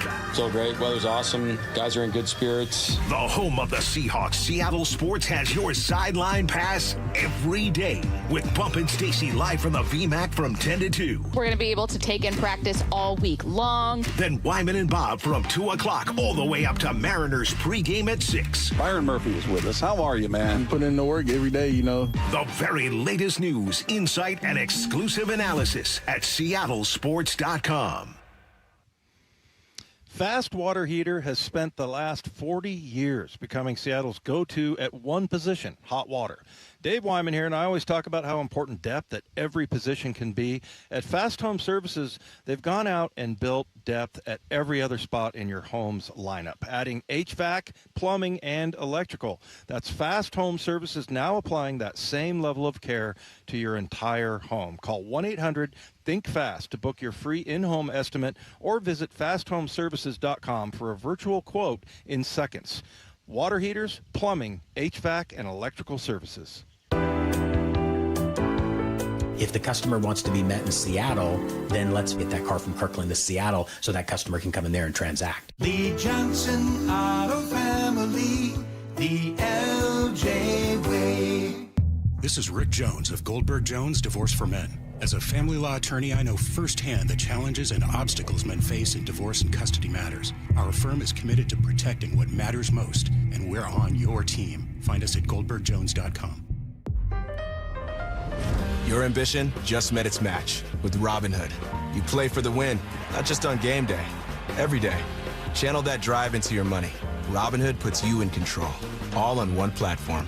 You expect more from yourself. Expect more from your money.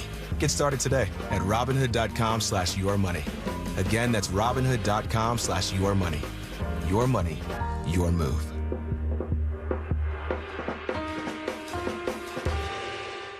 My name is Whitney Allen, and I'm a widow. My husband, Ryan, died. We never thought we'd ever have to use life insurance, but the unexpected happened. With Ethos, signing up was fast and 100% online. You can get a quote in seconds, apply in minutes, and get same-day coverage. No medical exams, and you can get up to $3 million worth of coverage. I'm grateful we were prepared. Get your free quote at ethos.com/play. That's ethos.com/play. Paid spokesperson. Time spent on application may vary. Online health questions required. Guys, did you know your testosterone affects everything in your system, including how you feel and perform every day?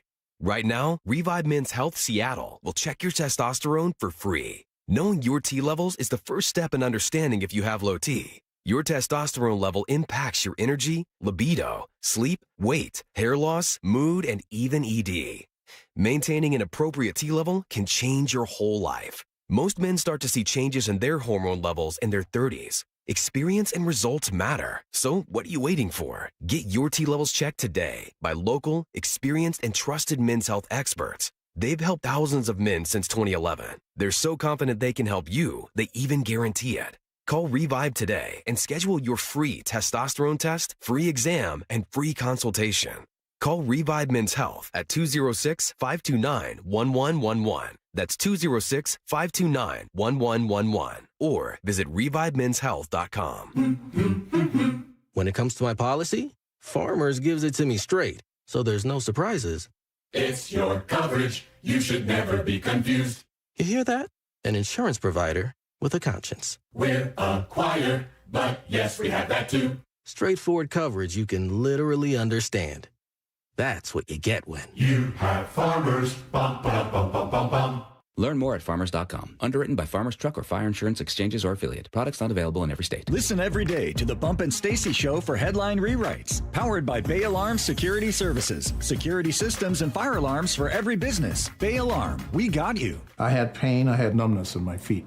That pain and that numbness just got worse and worse and worse as time went on. This is Greg describing life with neuropathy. I went to 5 podiatrists, tried different treatments, tried different orthotics, tried different shoes, had cortisone shots in the tops and the bottoms of my feet. Saw a neurologist. All my medical doctors said, can't help you. Live with the pain. You're not going to be able to sleep. This is your life. And then I just gave up until I found Sound Pain Solutions. I'm Dr. Mark Shelley, a chiropractic physician and board-certified functional neurologist at Sound Pain Solutions. Our neuropathy treatments can rehabilitate damaged nerves. We use FDA-cleared, non-surgical, drug, and pain-free procedures that help neuropathy sufferers like Greg find relief. I feel better. I mean, just feeling better is huge. If you experience numbness, shooting or burning pains, or loss of balance, call us. Sound Pain Solutions, 855-996-0025, or click soundpainsolutions.com. Get in the zone, AutoZone. John's day is off to a slow start. So he heads to AutoZone, where he can get a battery for under $100. Lonnie, a local AutoZoner, tests his battery for free. Looks like he just needs a charge, and Lonnie does that for free too. In no time at all, John is back on the road.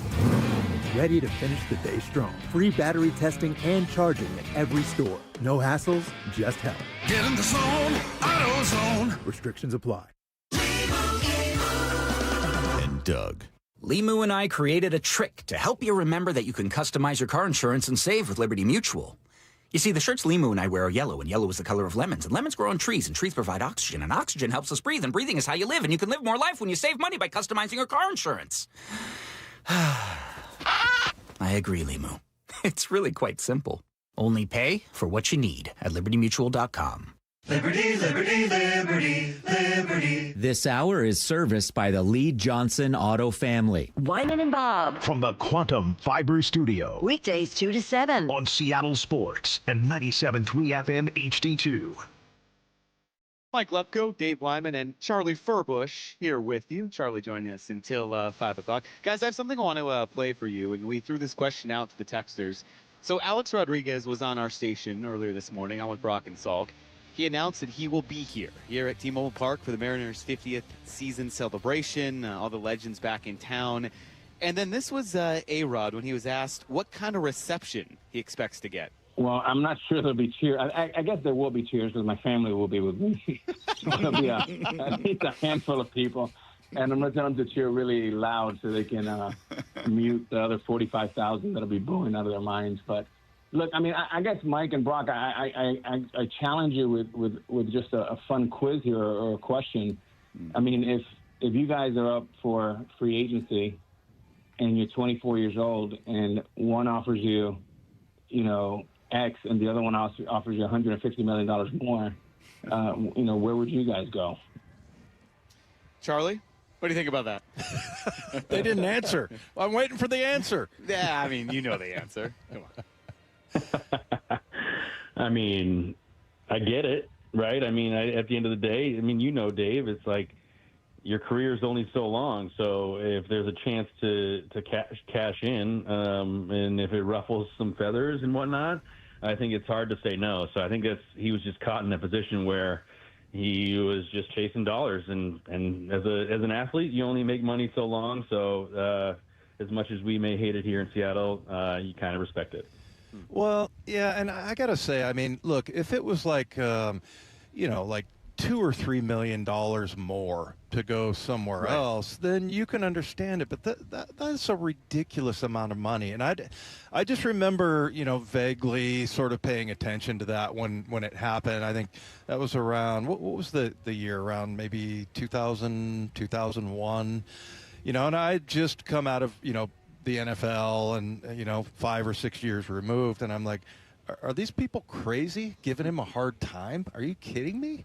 I mean, that to me, and especially to hold a grudge for that long, I would be very surprised if the way he characterized it, and I know he's joking around a little bit about how, there's going to be 90% of the people booing, but I would be very surprised and really kind of ashamed of the fans that, are still going to give him a hard time about that. That's just ridiculous. I'm sorry. Yeah, I mean, it's a little ridiculous, but, he didn't necessarily help his own cause after he left, right? I think there were a couple of different scandals and, bad decisions and even some weird things that happened on the field. So I think that, you line all those things up together, and that's probably why people feel the way they feel. I think we didn't present another alternative. We're seeing a couple of texts about this. So I said, would you cheer or boo him? And a few people have said, well, silence. Which I guess, yeah, if you're still kind of meh, you're like, well, I didn't like how he left. I respect what he did. I don't want to cheer for him. Silence then, maybe. I don't really even know how the proceedings are going to go. If they're going to announce every single person, I imagine they will. So is it just going to be, it's like cheer, cheer, cheer, silent? That'd be a little longer. I'm sure if there are, nearly 50,000 people here, you're going to get a good amount of cheers, right? There has to be. It's going to be a packed house this weekend. What are you going to do, Charlie? I mean, if you were here, if you were in the crowd, what would you do? Probably cheers my beer. That's probably what I'd do. If I was in the crowd, no, I mean, it's a mixed bag, but, I think at the end of the day, as athletes, as fans, there is something at some level to be said with loyalty, and you think that, for an organization that treated you well and brought you up and gave you an opportunity, that you'd stay loyal to them and, kind of mimic what Mike Trout's doing down in L.A. for the Angels. But, I think there's various situations, and obviously when there's a giant gap in what your salary is going to look like in your contract, I think sometimes it's easier to, make a move somewhere else. And as sour as it felt and as bad as it felt, and obviously everything else he went on to do in his career, at the end of the day, as an athlete, I kind of just go back to, if he presents a fascinating question. If we were all 24 years old and presented 2 contract offers, and one was significantly more, but it would require you to leave where you came up, it's kind of hard to be like, well, do I keep working, or do I want generational family wealth for the rest of my life? Yeah. Well, and I understand, what you said about a lot of those things off the field, and some of the other stuff, like the PED stuff and everything. I get that part of it, but I remember fans showing up with a fishing pole with $1 on the end of it, and they were waving it in front of him and everything. The money part, I thought is. I think it's a great question that he asked. I think it's a good comeback there, as far as, okay, you're 24 years old. Tell me what you would do. But yeah, totally. For the most part, though, I mean, fans are. I think here in Seattle, the fans hold a grudge more here in Seattle than just about any place, because Jose Altuve and even players that have moved on from the Astros that are on other teams that come in this ballpark, they get booed for the whole pitch scandal. Yeah. Well, it doesn't help when a guy like A-Rod obviously could have, maybe, ended that no World Series appearance for the Mariners, right? Like, I think if he was in a situation where he played for the Mariners longer, then, maybe they would have gotten to a World Series. But I think now that we're looking at this team, I'm excited the moves they made. It's right in front of them. Got a big August and a big September ahead, and as we've seen, anything can happen. Like, it can happen quick, and you can win a couple games, and other teams can lose games, and you're right back in it. So I think there's a lot of optimistic feelings as we open up August here. Yeah, Charlie, we just have a couple minutes left here, but quickly, what do you think about Brendan Donovan's return? He's been out since May. I mean, what's a realistic expectation for him? I'm expecting him just to be the standard Donovan. That maybe not, superstar taking over games, but I think, using his skill set of putting the bat on the ball and running around the bases and working hard. And I think, bringing that mentality every day, I think it just echoes inside that clubhouse. So I think everyone in that clubhouse is excited to have him back in the lineup and just, in his presence, right? I think we saw what he did in the first month, and you're just excited to see another glimpse of what he can do for this roster because, when this offense starts clicking, they can be really dangerous, and I think Donovan's going to be right in the middle of it all. Yeah, he is batting 7th and playing 3rd tonight. Charlie, great stuff as always. We'll get the gang back together in person sometime soon. Yeah, sooner or later. I miss you guys. Thanks, right. Charlie. Yeah, we miss you too. There's Charlie Furbush, always fun. We will get some more reaction to the trade deadline, and you know what? I'm sure he's got a pretty strong opinion about A-Rod as well, Dave. We will catch up with El Hombre. He joins us next here. Wyman and Bob on Seattle Sports and the Seattle Sports app. The Mariners have acquired. The trade deadline is in the books. Where do the Mariners stand now? Orioles outfielder Taylor Ward. They get some offensive help they've been seeking. Most people thought they're going to get two guys. You're going to get a bullpen arm, and Sir Anthony fits a lot of that, and you're going to get a right-handed hitting, very competent pro. You've got 87 walks, hitting 246. I'll take that right now for the Mariners. Complete coverage at seattlesports.com and the home of the Mariners, Seattle Sports. What if you could have the most reliable fiber-powered Wi-Fi? And get this, what if you could keep it at the same price for 5 years guaranteed? Now through August 24th, new Xfinity customers can get our best price on gig Wi-Fi this summer before it disappears. Just $50 a month for 5 years. No annual contracts, no hidden fees, and our best equipment included. Plus, get online in minutes with same-day Wi-Fi. It's Wi-Fi that finds and fixes problems before you even notice them. Like super intelligent Wi-Fi with a 6th sense. Plus, it keeps you protected from online threats. And get Peacock Premium included for 2 years. Lock in your price and unlock the possibilities. Get it now at Xfinity.com. Xfinity. Imagine that. Restrictions apply. Requires paperless billing and autopay with stored bank account. Taxes and fees extra. Speeds vary. Use of fiber coaxial cable. Learn more at Xfinity.com/same-day Wi-Fi. Motorcycle accident cases require a thorough investigation by a team of experienced legal professionals if they have any chance of being successful. Insurance companies, juries, and even the police tend to assume the worst about motorcycle riders. Get help from an experienced team of attorneys that have successfully resolved hundreds of motorcycle accident cases over the past 30 years. Call Davis Law Group for a free legal consultation or get my free book on motorcycle accidents at WashingtonAccidentBooks.com. That's Davis Law Group, better service and even better results. The Boeing Classic welcomes the world's greatest golf legends to the Pacific Northwest, August 14th through the 16th at the club at Snoqualmie Ridge. Watch Masters champions and Golf Hall of Famers compete for a $2.3 million purse at the only PGA Tour champion stop in the region. Bring the whole family and make sure to check out the Seahawks Village, packed with fun for all ages. Tickets start at just $20 and kids get in free. Visit BoeingClassic.com to get yours today. We meet by accident, fixing every last bit, Accurate Auto Body. If you've been in an auto accident, you have the right to take your vehicle to any repair facility. Accurate Auto Body has been family owned and operated since 1994, and they work for you, not your insurance company. Your insurance company may not love them, but you will, because we meet by accident, fixing every last bit, Accurate Auto Body. Hon, is your new pinball machine in our budget? KeyBank will meet you in that our money is now our money moment. Actually, our banker Steve recommended we start a joint checking account for bills and keep our individual accounts for things like, pinball machines. Did someone say Banker Steve? I was in the neighborhood, in case you had any checking account questions. Steve, you're always there for us. Now, how quickly can we open that account? Steve, are you seeing this? For every financial need, we'll meet you in the moment. KeyBank opens doors. KeyBank, member FDIC. Olympic Hot Tub has more ways than ever to achieve total wellness at home. Immerse yourself in a saltwater hot spring spa and let jets melt stress away. Enjoy a refreshing swim in an endless pool swim spa. Retreat to healing warmth and detox in a Tilo sauna.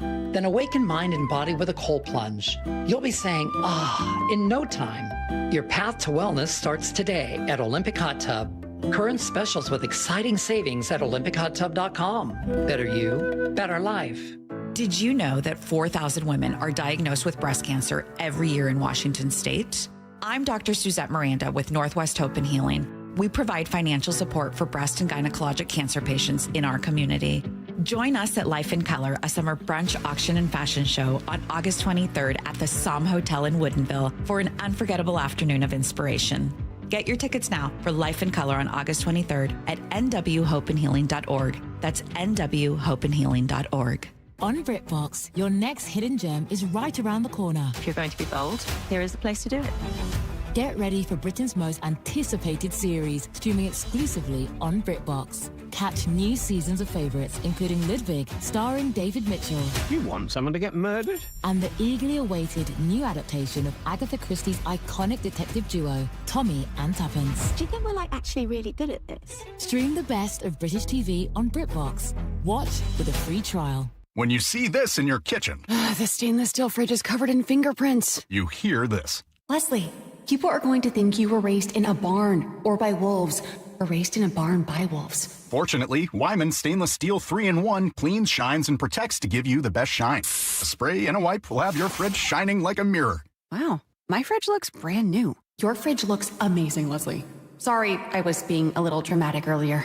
Your kitchen says a lot about you. Let it brag with Wyman. Let's go! This is Seattle Sports. Streaming through the Seattle Sports app. KIRO AM Seattle. KIRO FM HD2 Tacoma. Home of the Seahawks, Mariners, and everything Seattle sports.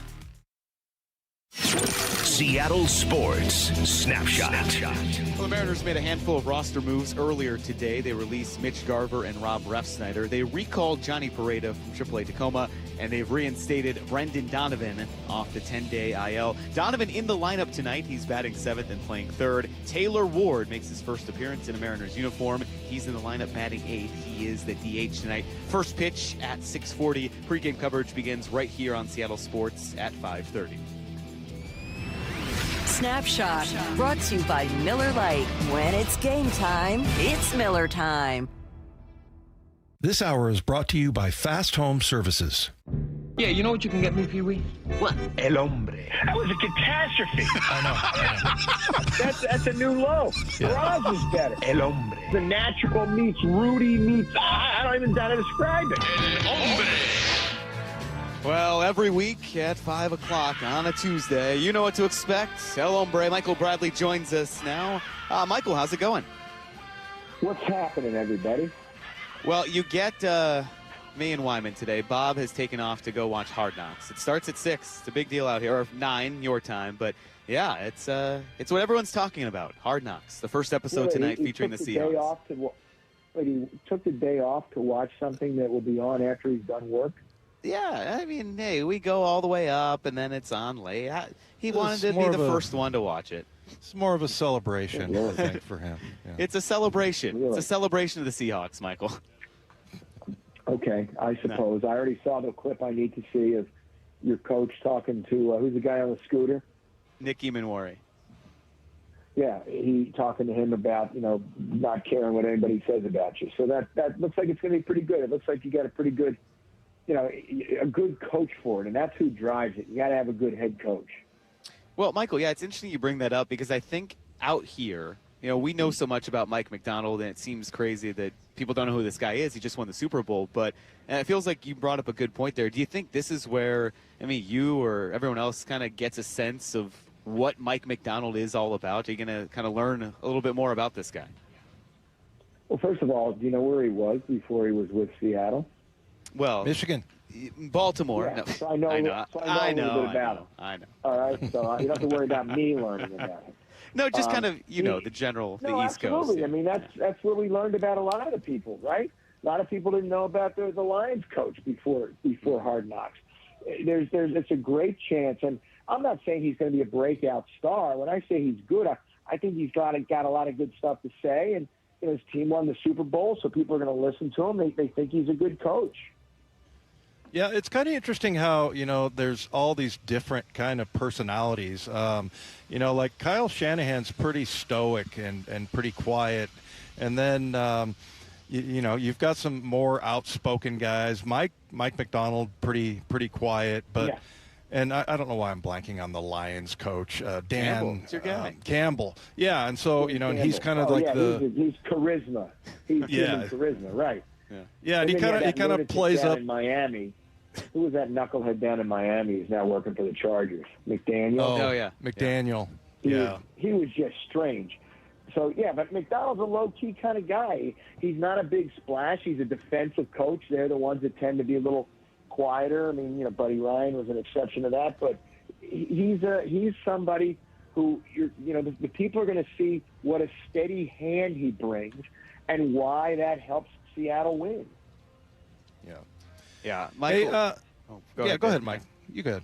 Yeah, you, me. Yeah, me. Is it Chip and Dale? Oh, no, yeah. We're in like seven different locations, Michael. It's like my two cats. It's Stan and Ollie. That's what we are. Okay. Yeah. No, we're figuring it out along the way. This radio thing. Step up for you two. It's new. We're just giving, so our listeners do mean texts on Friday. We're just giving them material. You know, if it was all smooth, that would be no fun. So we're just giving them mean text material. Michael, no, we were talking a lot about the trade deadline. Obviously, the Mariners made some moves here, but the big news was on Saturday. Tarek Skubal going to the Dodgers, and all the subsequent fallout. Do you blame the Dodgers? Do you blame the state of the sport? What do you think this means for baseball that Skubal has landed on the Dodgers? Well, first of all, you don't blame the Dodgers. The Dodgers did what they're going to do. It's like blaming the alligator for eating, the rabbit. That's what alligators do. So when you have a deep farm system and the opportunity to get a great pitcher by trading away players and leaving yourself still with a ton of prospects, you go and do it. This is a situation that's the only major sport that doesn't have a salary cap. And the Dodgers, here's another thing, and this, I don't know if anything's going to happen with this after the lockout. The Dodgers' local television revenues are huge compared to just about anybody else, even the Yankees. I think they're bigger than the Yankees. So they have a lot more money to deal with. I saw something the other day that said they spend the same level of revenue that a lot of other teams do, but their revenues are so much higher. So, if you're upset about the Dodgers signing Skubal, then you want a salary cap. I have mixed feelings on this because I always root for the players against the owners because the owners are greedy pigs who just want to make more money. So, I'm not happy that the Dodgers got Skubal because if, they're going to get Yamamoto and what's his name, Snell's going to come back, they're good for a 12-game series. So this is not the Dodgers' fault. The Dodgers did what they're going to do. It's a baseball thing. One thing that I would want to see in the collective bargaining agreement is an end to those deferred contracts. You can't pay somebody over 50 years anymore. You got to pay them over, if you're going to pay them for 7 years, you pay them for 7 years. There's probably going to be some kind of cap and some kind of floor, and I think the big argument's going to be over what are constituted as baseball revenues, because there's all sorts of money that comes into a baseball franchise that really doesn't have anything to do with peanuts, popcorn, ticket sales, and TV money. And the owners are going to try to protect that so they don't have to give a share of that to the salary cap. And the players are going to try to get as much of that as they can. A higher percentage of those revenues or more of those revenues get in there, the higher the salary cap will be.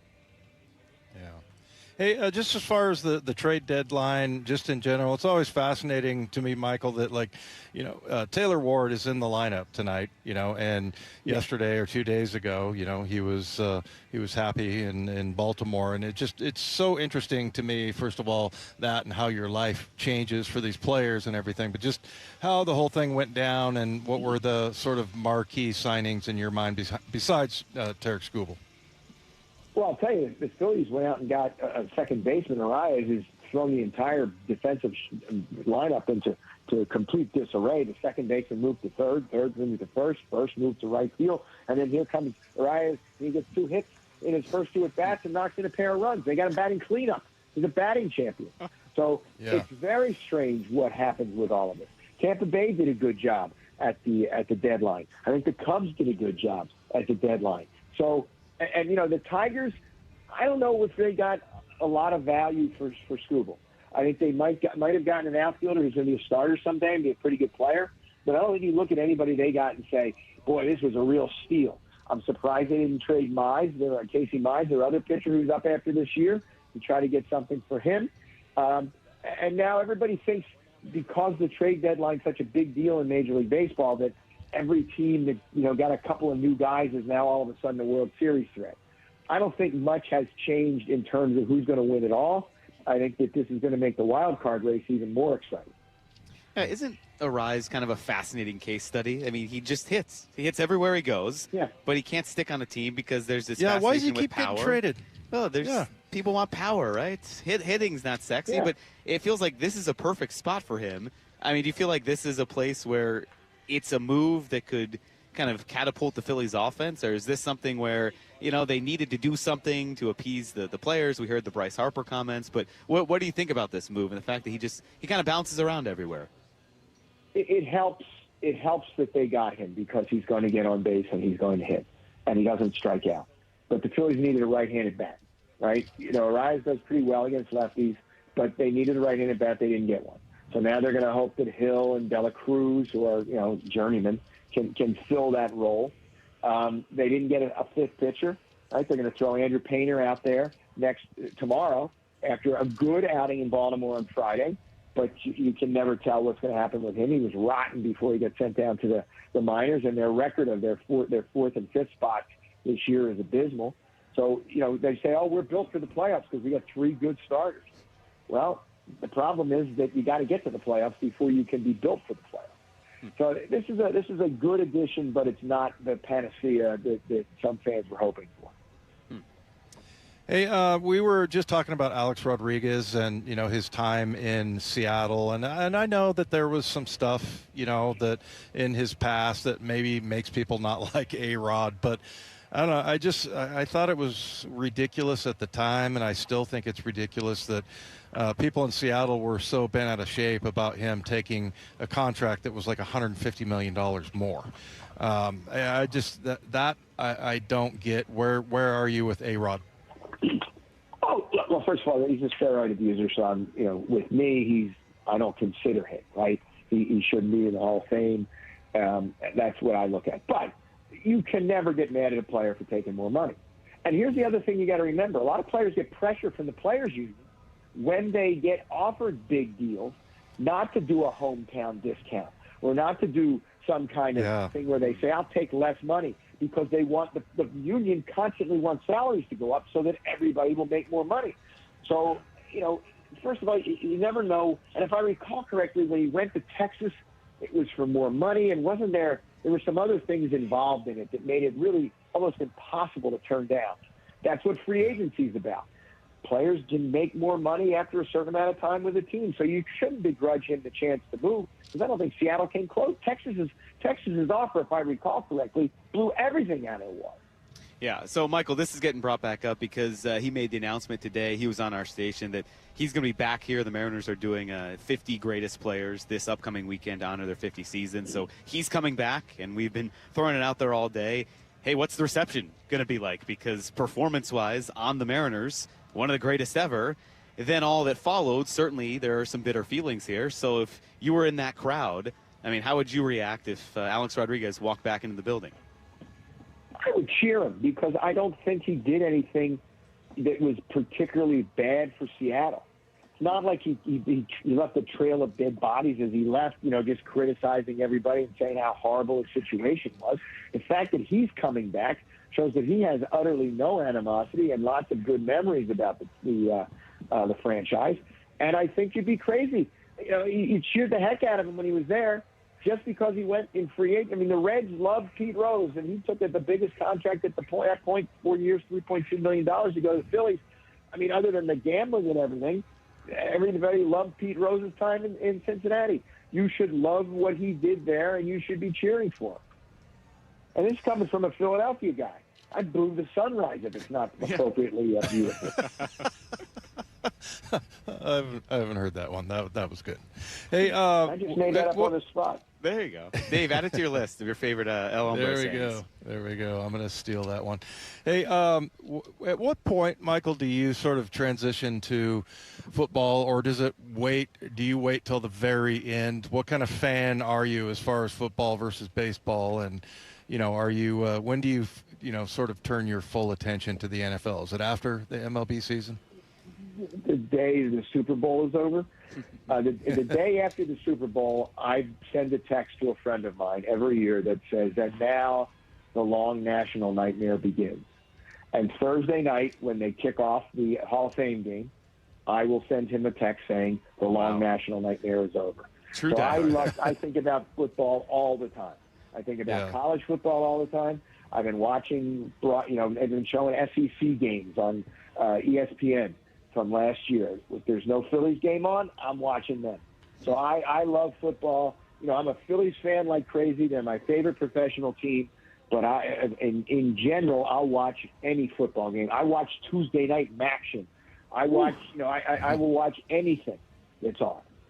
So this is what, Cardinals, Panthers? Is this what we got coming up? Yeah, I mean, a horrible game. I mean, a game that two teams that are probably, if you're going to rate the most popular teams in the NFL nationwide, you'd have two of the bottom five, right? I think that people just don't care about these two teams. And no one who's any good will be playing for them in this first exhibition game. And I will be sitting there watching the whole damn thing. And then screaming at Comcast next week because they're still having a fight with the NFL Network about carriage, and I won't be able to see exhibition game after exhibition game after exhibition game lined up while I'm sitting in the world headquarters on my 1989 Sharp television. So I am jonesing for it. I've been watching Canadian football. My Edmonton Elks lost to Saskatchewan 28-26 the other day to fall to 6-2. I'm invested. Hey, Michael, real quick, I was trying to remember this. I know I played with guys that when I came in the league in 1987 that they played in 6 preseason games. Is that right? Yeah. Yep. Back in the 70s and into the 80s, 6 of them. That is unbelievable to me. And now we're down to 3. And they played to win. And they played to win. I watched This Week in Pro Football from the 1970s, and it's always funny on the first week of the season when they say the Vikings, fresh off a 5-1 preseason, like that matters, right? They're going to be catapulted in because they went 5-1. Their starters would play a lot of the game, all 6 of the games. Yeah. Well, Michael, since you are such a big football fan, it kind of jarred my memory here that, we were talking about the SEC and Greg Sankey at Media Day. It was like, we might want to break away and keep all of our money. Why do we want to share with the little schools here? How much longer do you think we have college football before the SEC and Big Ten say, you know what, we are going to do our own thing? I don't think they're going to do their own thing. I think there's going to be a super conference, and I think there's going to be a set amount of money that you have to spend in order to join. It's going to be one of those things, if you have to ask, you can't afford it. So you'll end up with between 50 and 60 teams. And I think if this brings back sanity for the other sports, where we no longer have an ACC with teams in Boston and Palo Alto, or a Big Ten with teams in Piscataway, New Jersey, and in Los Angeles, I think that's a good thing. But I think they're going to try this 2014 playoff for a few years. I think by 2035, when the ACC grant of rights is up, that's when we'll really start talking in earnest about this Super League. Okay. Well, good stuff there. Michael, we got to run here in a second. We got Mariners baseball coming up, but thanks for dropping that knowledge. Enjoy Hard Knocks. We'll tell Bob to stop camping out and get back here and do the show next time. But we appreciate it. Talk to you next week. So long, suckers. There he is, El Hombre, as always on Tuesdays, Dave. Gave us a lot to talk about here. We do have a few minutes until Mariners pregame begins at 5:30. Right here on Seattle Sports. I feel like, Dave, we haven't really talked about this Mariners lineup. You know, we talked about it at the start of the show. We got away from it a little bit because you're out there at training camp. But with all the talk and the trade deadline and all these moves, here we go. We have this lineup, and we have a pretty healthy Mariners team for the first time since mid-May. Brendan Donovan is back in the lineup, and we kind of got into it a little bit. But what are your expectations here for Brendan Donovan, almost being seen as, well, we need a boost. Here's this boost to the lineup. Oh, you haven't played in a number of months, though. Yeah, what are you playing, 25 games? Yeah, his last game was May 15th. He was put on the IL, retroactive to May 16th. So no major league games since mid-May. And here we are, early August. Well, I mean, they're going up against a pretty tight right-handed pitcher with a 1.75 ERA. He's got 60 strikeouts, 6-1 record. But I don't know, man. I'm maybe it's not fair, but I would love to see. I've been sort of pining away for the Brendan Donovan return. And you know, him at third base. I know he started off a little bit shaky defensively with a couple of weird throws, but you know, as far as his bat is what they need, and then getting Taylor Ward right into the lineup. I mean, I think this is pretty important. This will be really interesting to see, you know, if they take off right away or if it's going to take them a while. But I feel really good about it. I feel really good about the starting rotation. That, you know, we've got that off of our back. And again, I've been the first one to admit that, hey, it was a good thing that they had an excess of starting pitching. But I think we kind of learned that these pitchers are, as Cal calls them, very pitcherish. They're very routine oriented. So I think that's going to have an effect. But I don't know, is it not fair to expect immediate results from Brendan Donovan and Taylor Ward? Well, I think you kind of unfairly put those expectations on Brendan Donovan. And yes, absolutely, with Taylor Ward. I mean, that's why the Mariners traded for him. They want this offense. They want what he brings to the lineup. Leads the American League with 87 walks. Gets on base. You need to cut down on that swing and miss. You got to find some offensive consistency. So I think, yeah, absolutely, you need that from Taylor Ward. And I kind of go back to what we talked about at the very start of the show, Dave. With those moves, releasing Rob Refsnyder, releasing Mitch Garver, I mean, that's the signal. Hey, there's no time to mess around. We cannot have any offensive lapses. Even if Mitch Garver was very good defensively, and I'm sure this pitching staff respected him. He worked very well with them. But you need offense, so you can't have Mitch Garver in there as a DH as a catcher on a day that Cal DHs. Oh, yeah, we're going to see Taylor Ward pretty much in the lineup every single day. And unfortunately, yeah, if Taylor Ward comes out here and he's getting acclimated tonight, there's going to be some frustration. But I think the Mariners, we heard from Justin yesterday, you know, he mentioned it to you, they did their due diligence. This is the guy they wanted to bring in for a good amount of time, and I'm excited to see what he brings. You know, Brendan Donovan back in the lineup tonight, batting 7th, Taylor Ward hitting 8th, and that length that we've talked about, that we thought the Mariners had at the start of the season when everyone was healthy, maybe it's finally starting to show up here. Yeah, Taylor Ward's going to be really interesting. I mean, nobody has more plate appearances than him in Major League Baseball this season, and then, you know, he gets on base. 87 walks, leads the league in that category as well. So, yeah, it's going to be fun to watch. And I think he's played in every game. Maybe he missed one, but yeah. So it's just weird for these players, and luckily they had the day off yesterday. But how all of a sudden, you know, you're a Baltimore Oriole, and now you're on a plane, putting on a different uniform, and just having to, you know, get out there and realize, hey, this is just baseball, just like it was in Baltimore. So, yeah, it's that's going to be, especially if he's able to kind of ignite this offense. And I don't expect it the first night, but you know, maybe by the end of this series, he'll have him going. So this is going to be fun to watch. I'm really excited. Well, yeah. What's particularly wild is that the Taylor Ward series is currently happening in Baltimore. The Angels and Orioles are playing each other That's a weird kind of little throwback That is there. weird. But yeah. So Taylor Ward in the lineup. Dave, hey, we did it again. We pulled off the double location broadcast. This is our trademark here on Wyman and Bob. I'm at T-Mobile Park. Dave's at the VMAC. Who does it better than that? Big thanks to everyone involved in this one.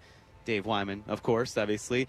Bryan Walters joined us as well. We had Charlie Furbush. We had El Hombre, Uchenna Nwosu. Everyone played a big part in this one. So, Dave, we'll have to do it again. How about we do it again tomorrow? Let's try it again tomorrow. We'll try it again worked out tomorrow after another good training camp. We'll be out there again at Seahawks training camp. A lot to talk about. Game 1 of the series, though, coming up here between the Mariners and the Tigers, and it comes up next. This was Wyman and Bob right here on Seattle Sports and the Seattle Sports app. Seattle sports extends far beyond Western Washington. Every single day, thousands across our state listen and stream Seattle sports, including our neighbors in Spokane listening on KXLX radio. Our thoughts are with everyone in Spokane, where historic fires have already devastated our state's second most populated city. Join Seattle sports in doing whatever you can for our neighbors in Spokane. See how you can help at mynorthwest.com. Hey, Brock Ewart here for my friends over there at People Come First Construction Group. You know I love my acronyms, PCF. They designed and built our outdoor living space for Molly and I, and we just loved it. And right now, PCF is making it easier than ever to get started on your new dream deck with 50% off your custom professional design and architectural drawing package. That means you can save over $9,000 on your project. And with 12 months of no interest, no payment financing, you can design your deck now and pay later. You know, most people who start with a design package end up with the exact outdoor space they've always wanted and dreamed of. This offer is your first step. Do what we did and contact PCF Construction Group today. Get your project ideas, browse amazing photos, and find all the offer details at PCFgroup.com. That's PCFgroup.com. Making your outdoor space your favorite place. When people come first. Lee Johnson Auto Family. The best path at that point was to stop for the night, and you go home and take a breath. She came back in the morning and bought the car. She was way happier. The LJ way. Liberty Mutual customizes your car and home insurance. And now we're customizing this ad for your morning commute to wake you up, which could help your driving. Science says that stimulating the brain increases alertness. So here's a pop quiz. How many months have 28 days? What gets wetter as it dries? What has keys but can't open locks? If you don't want to hear the answers, turn off this Liberty Mutual ad now. 12 months, a towel, piano. Enjoy being fully alert. Liberty, liberty, liberty, liberty.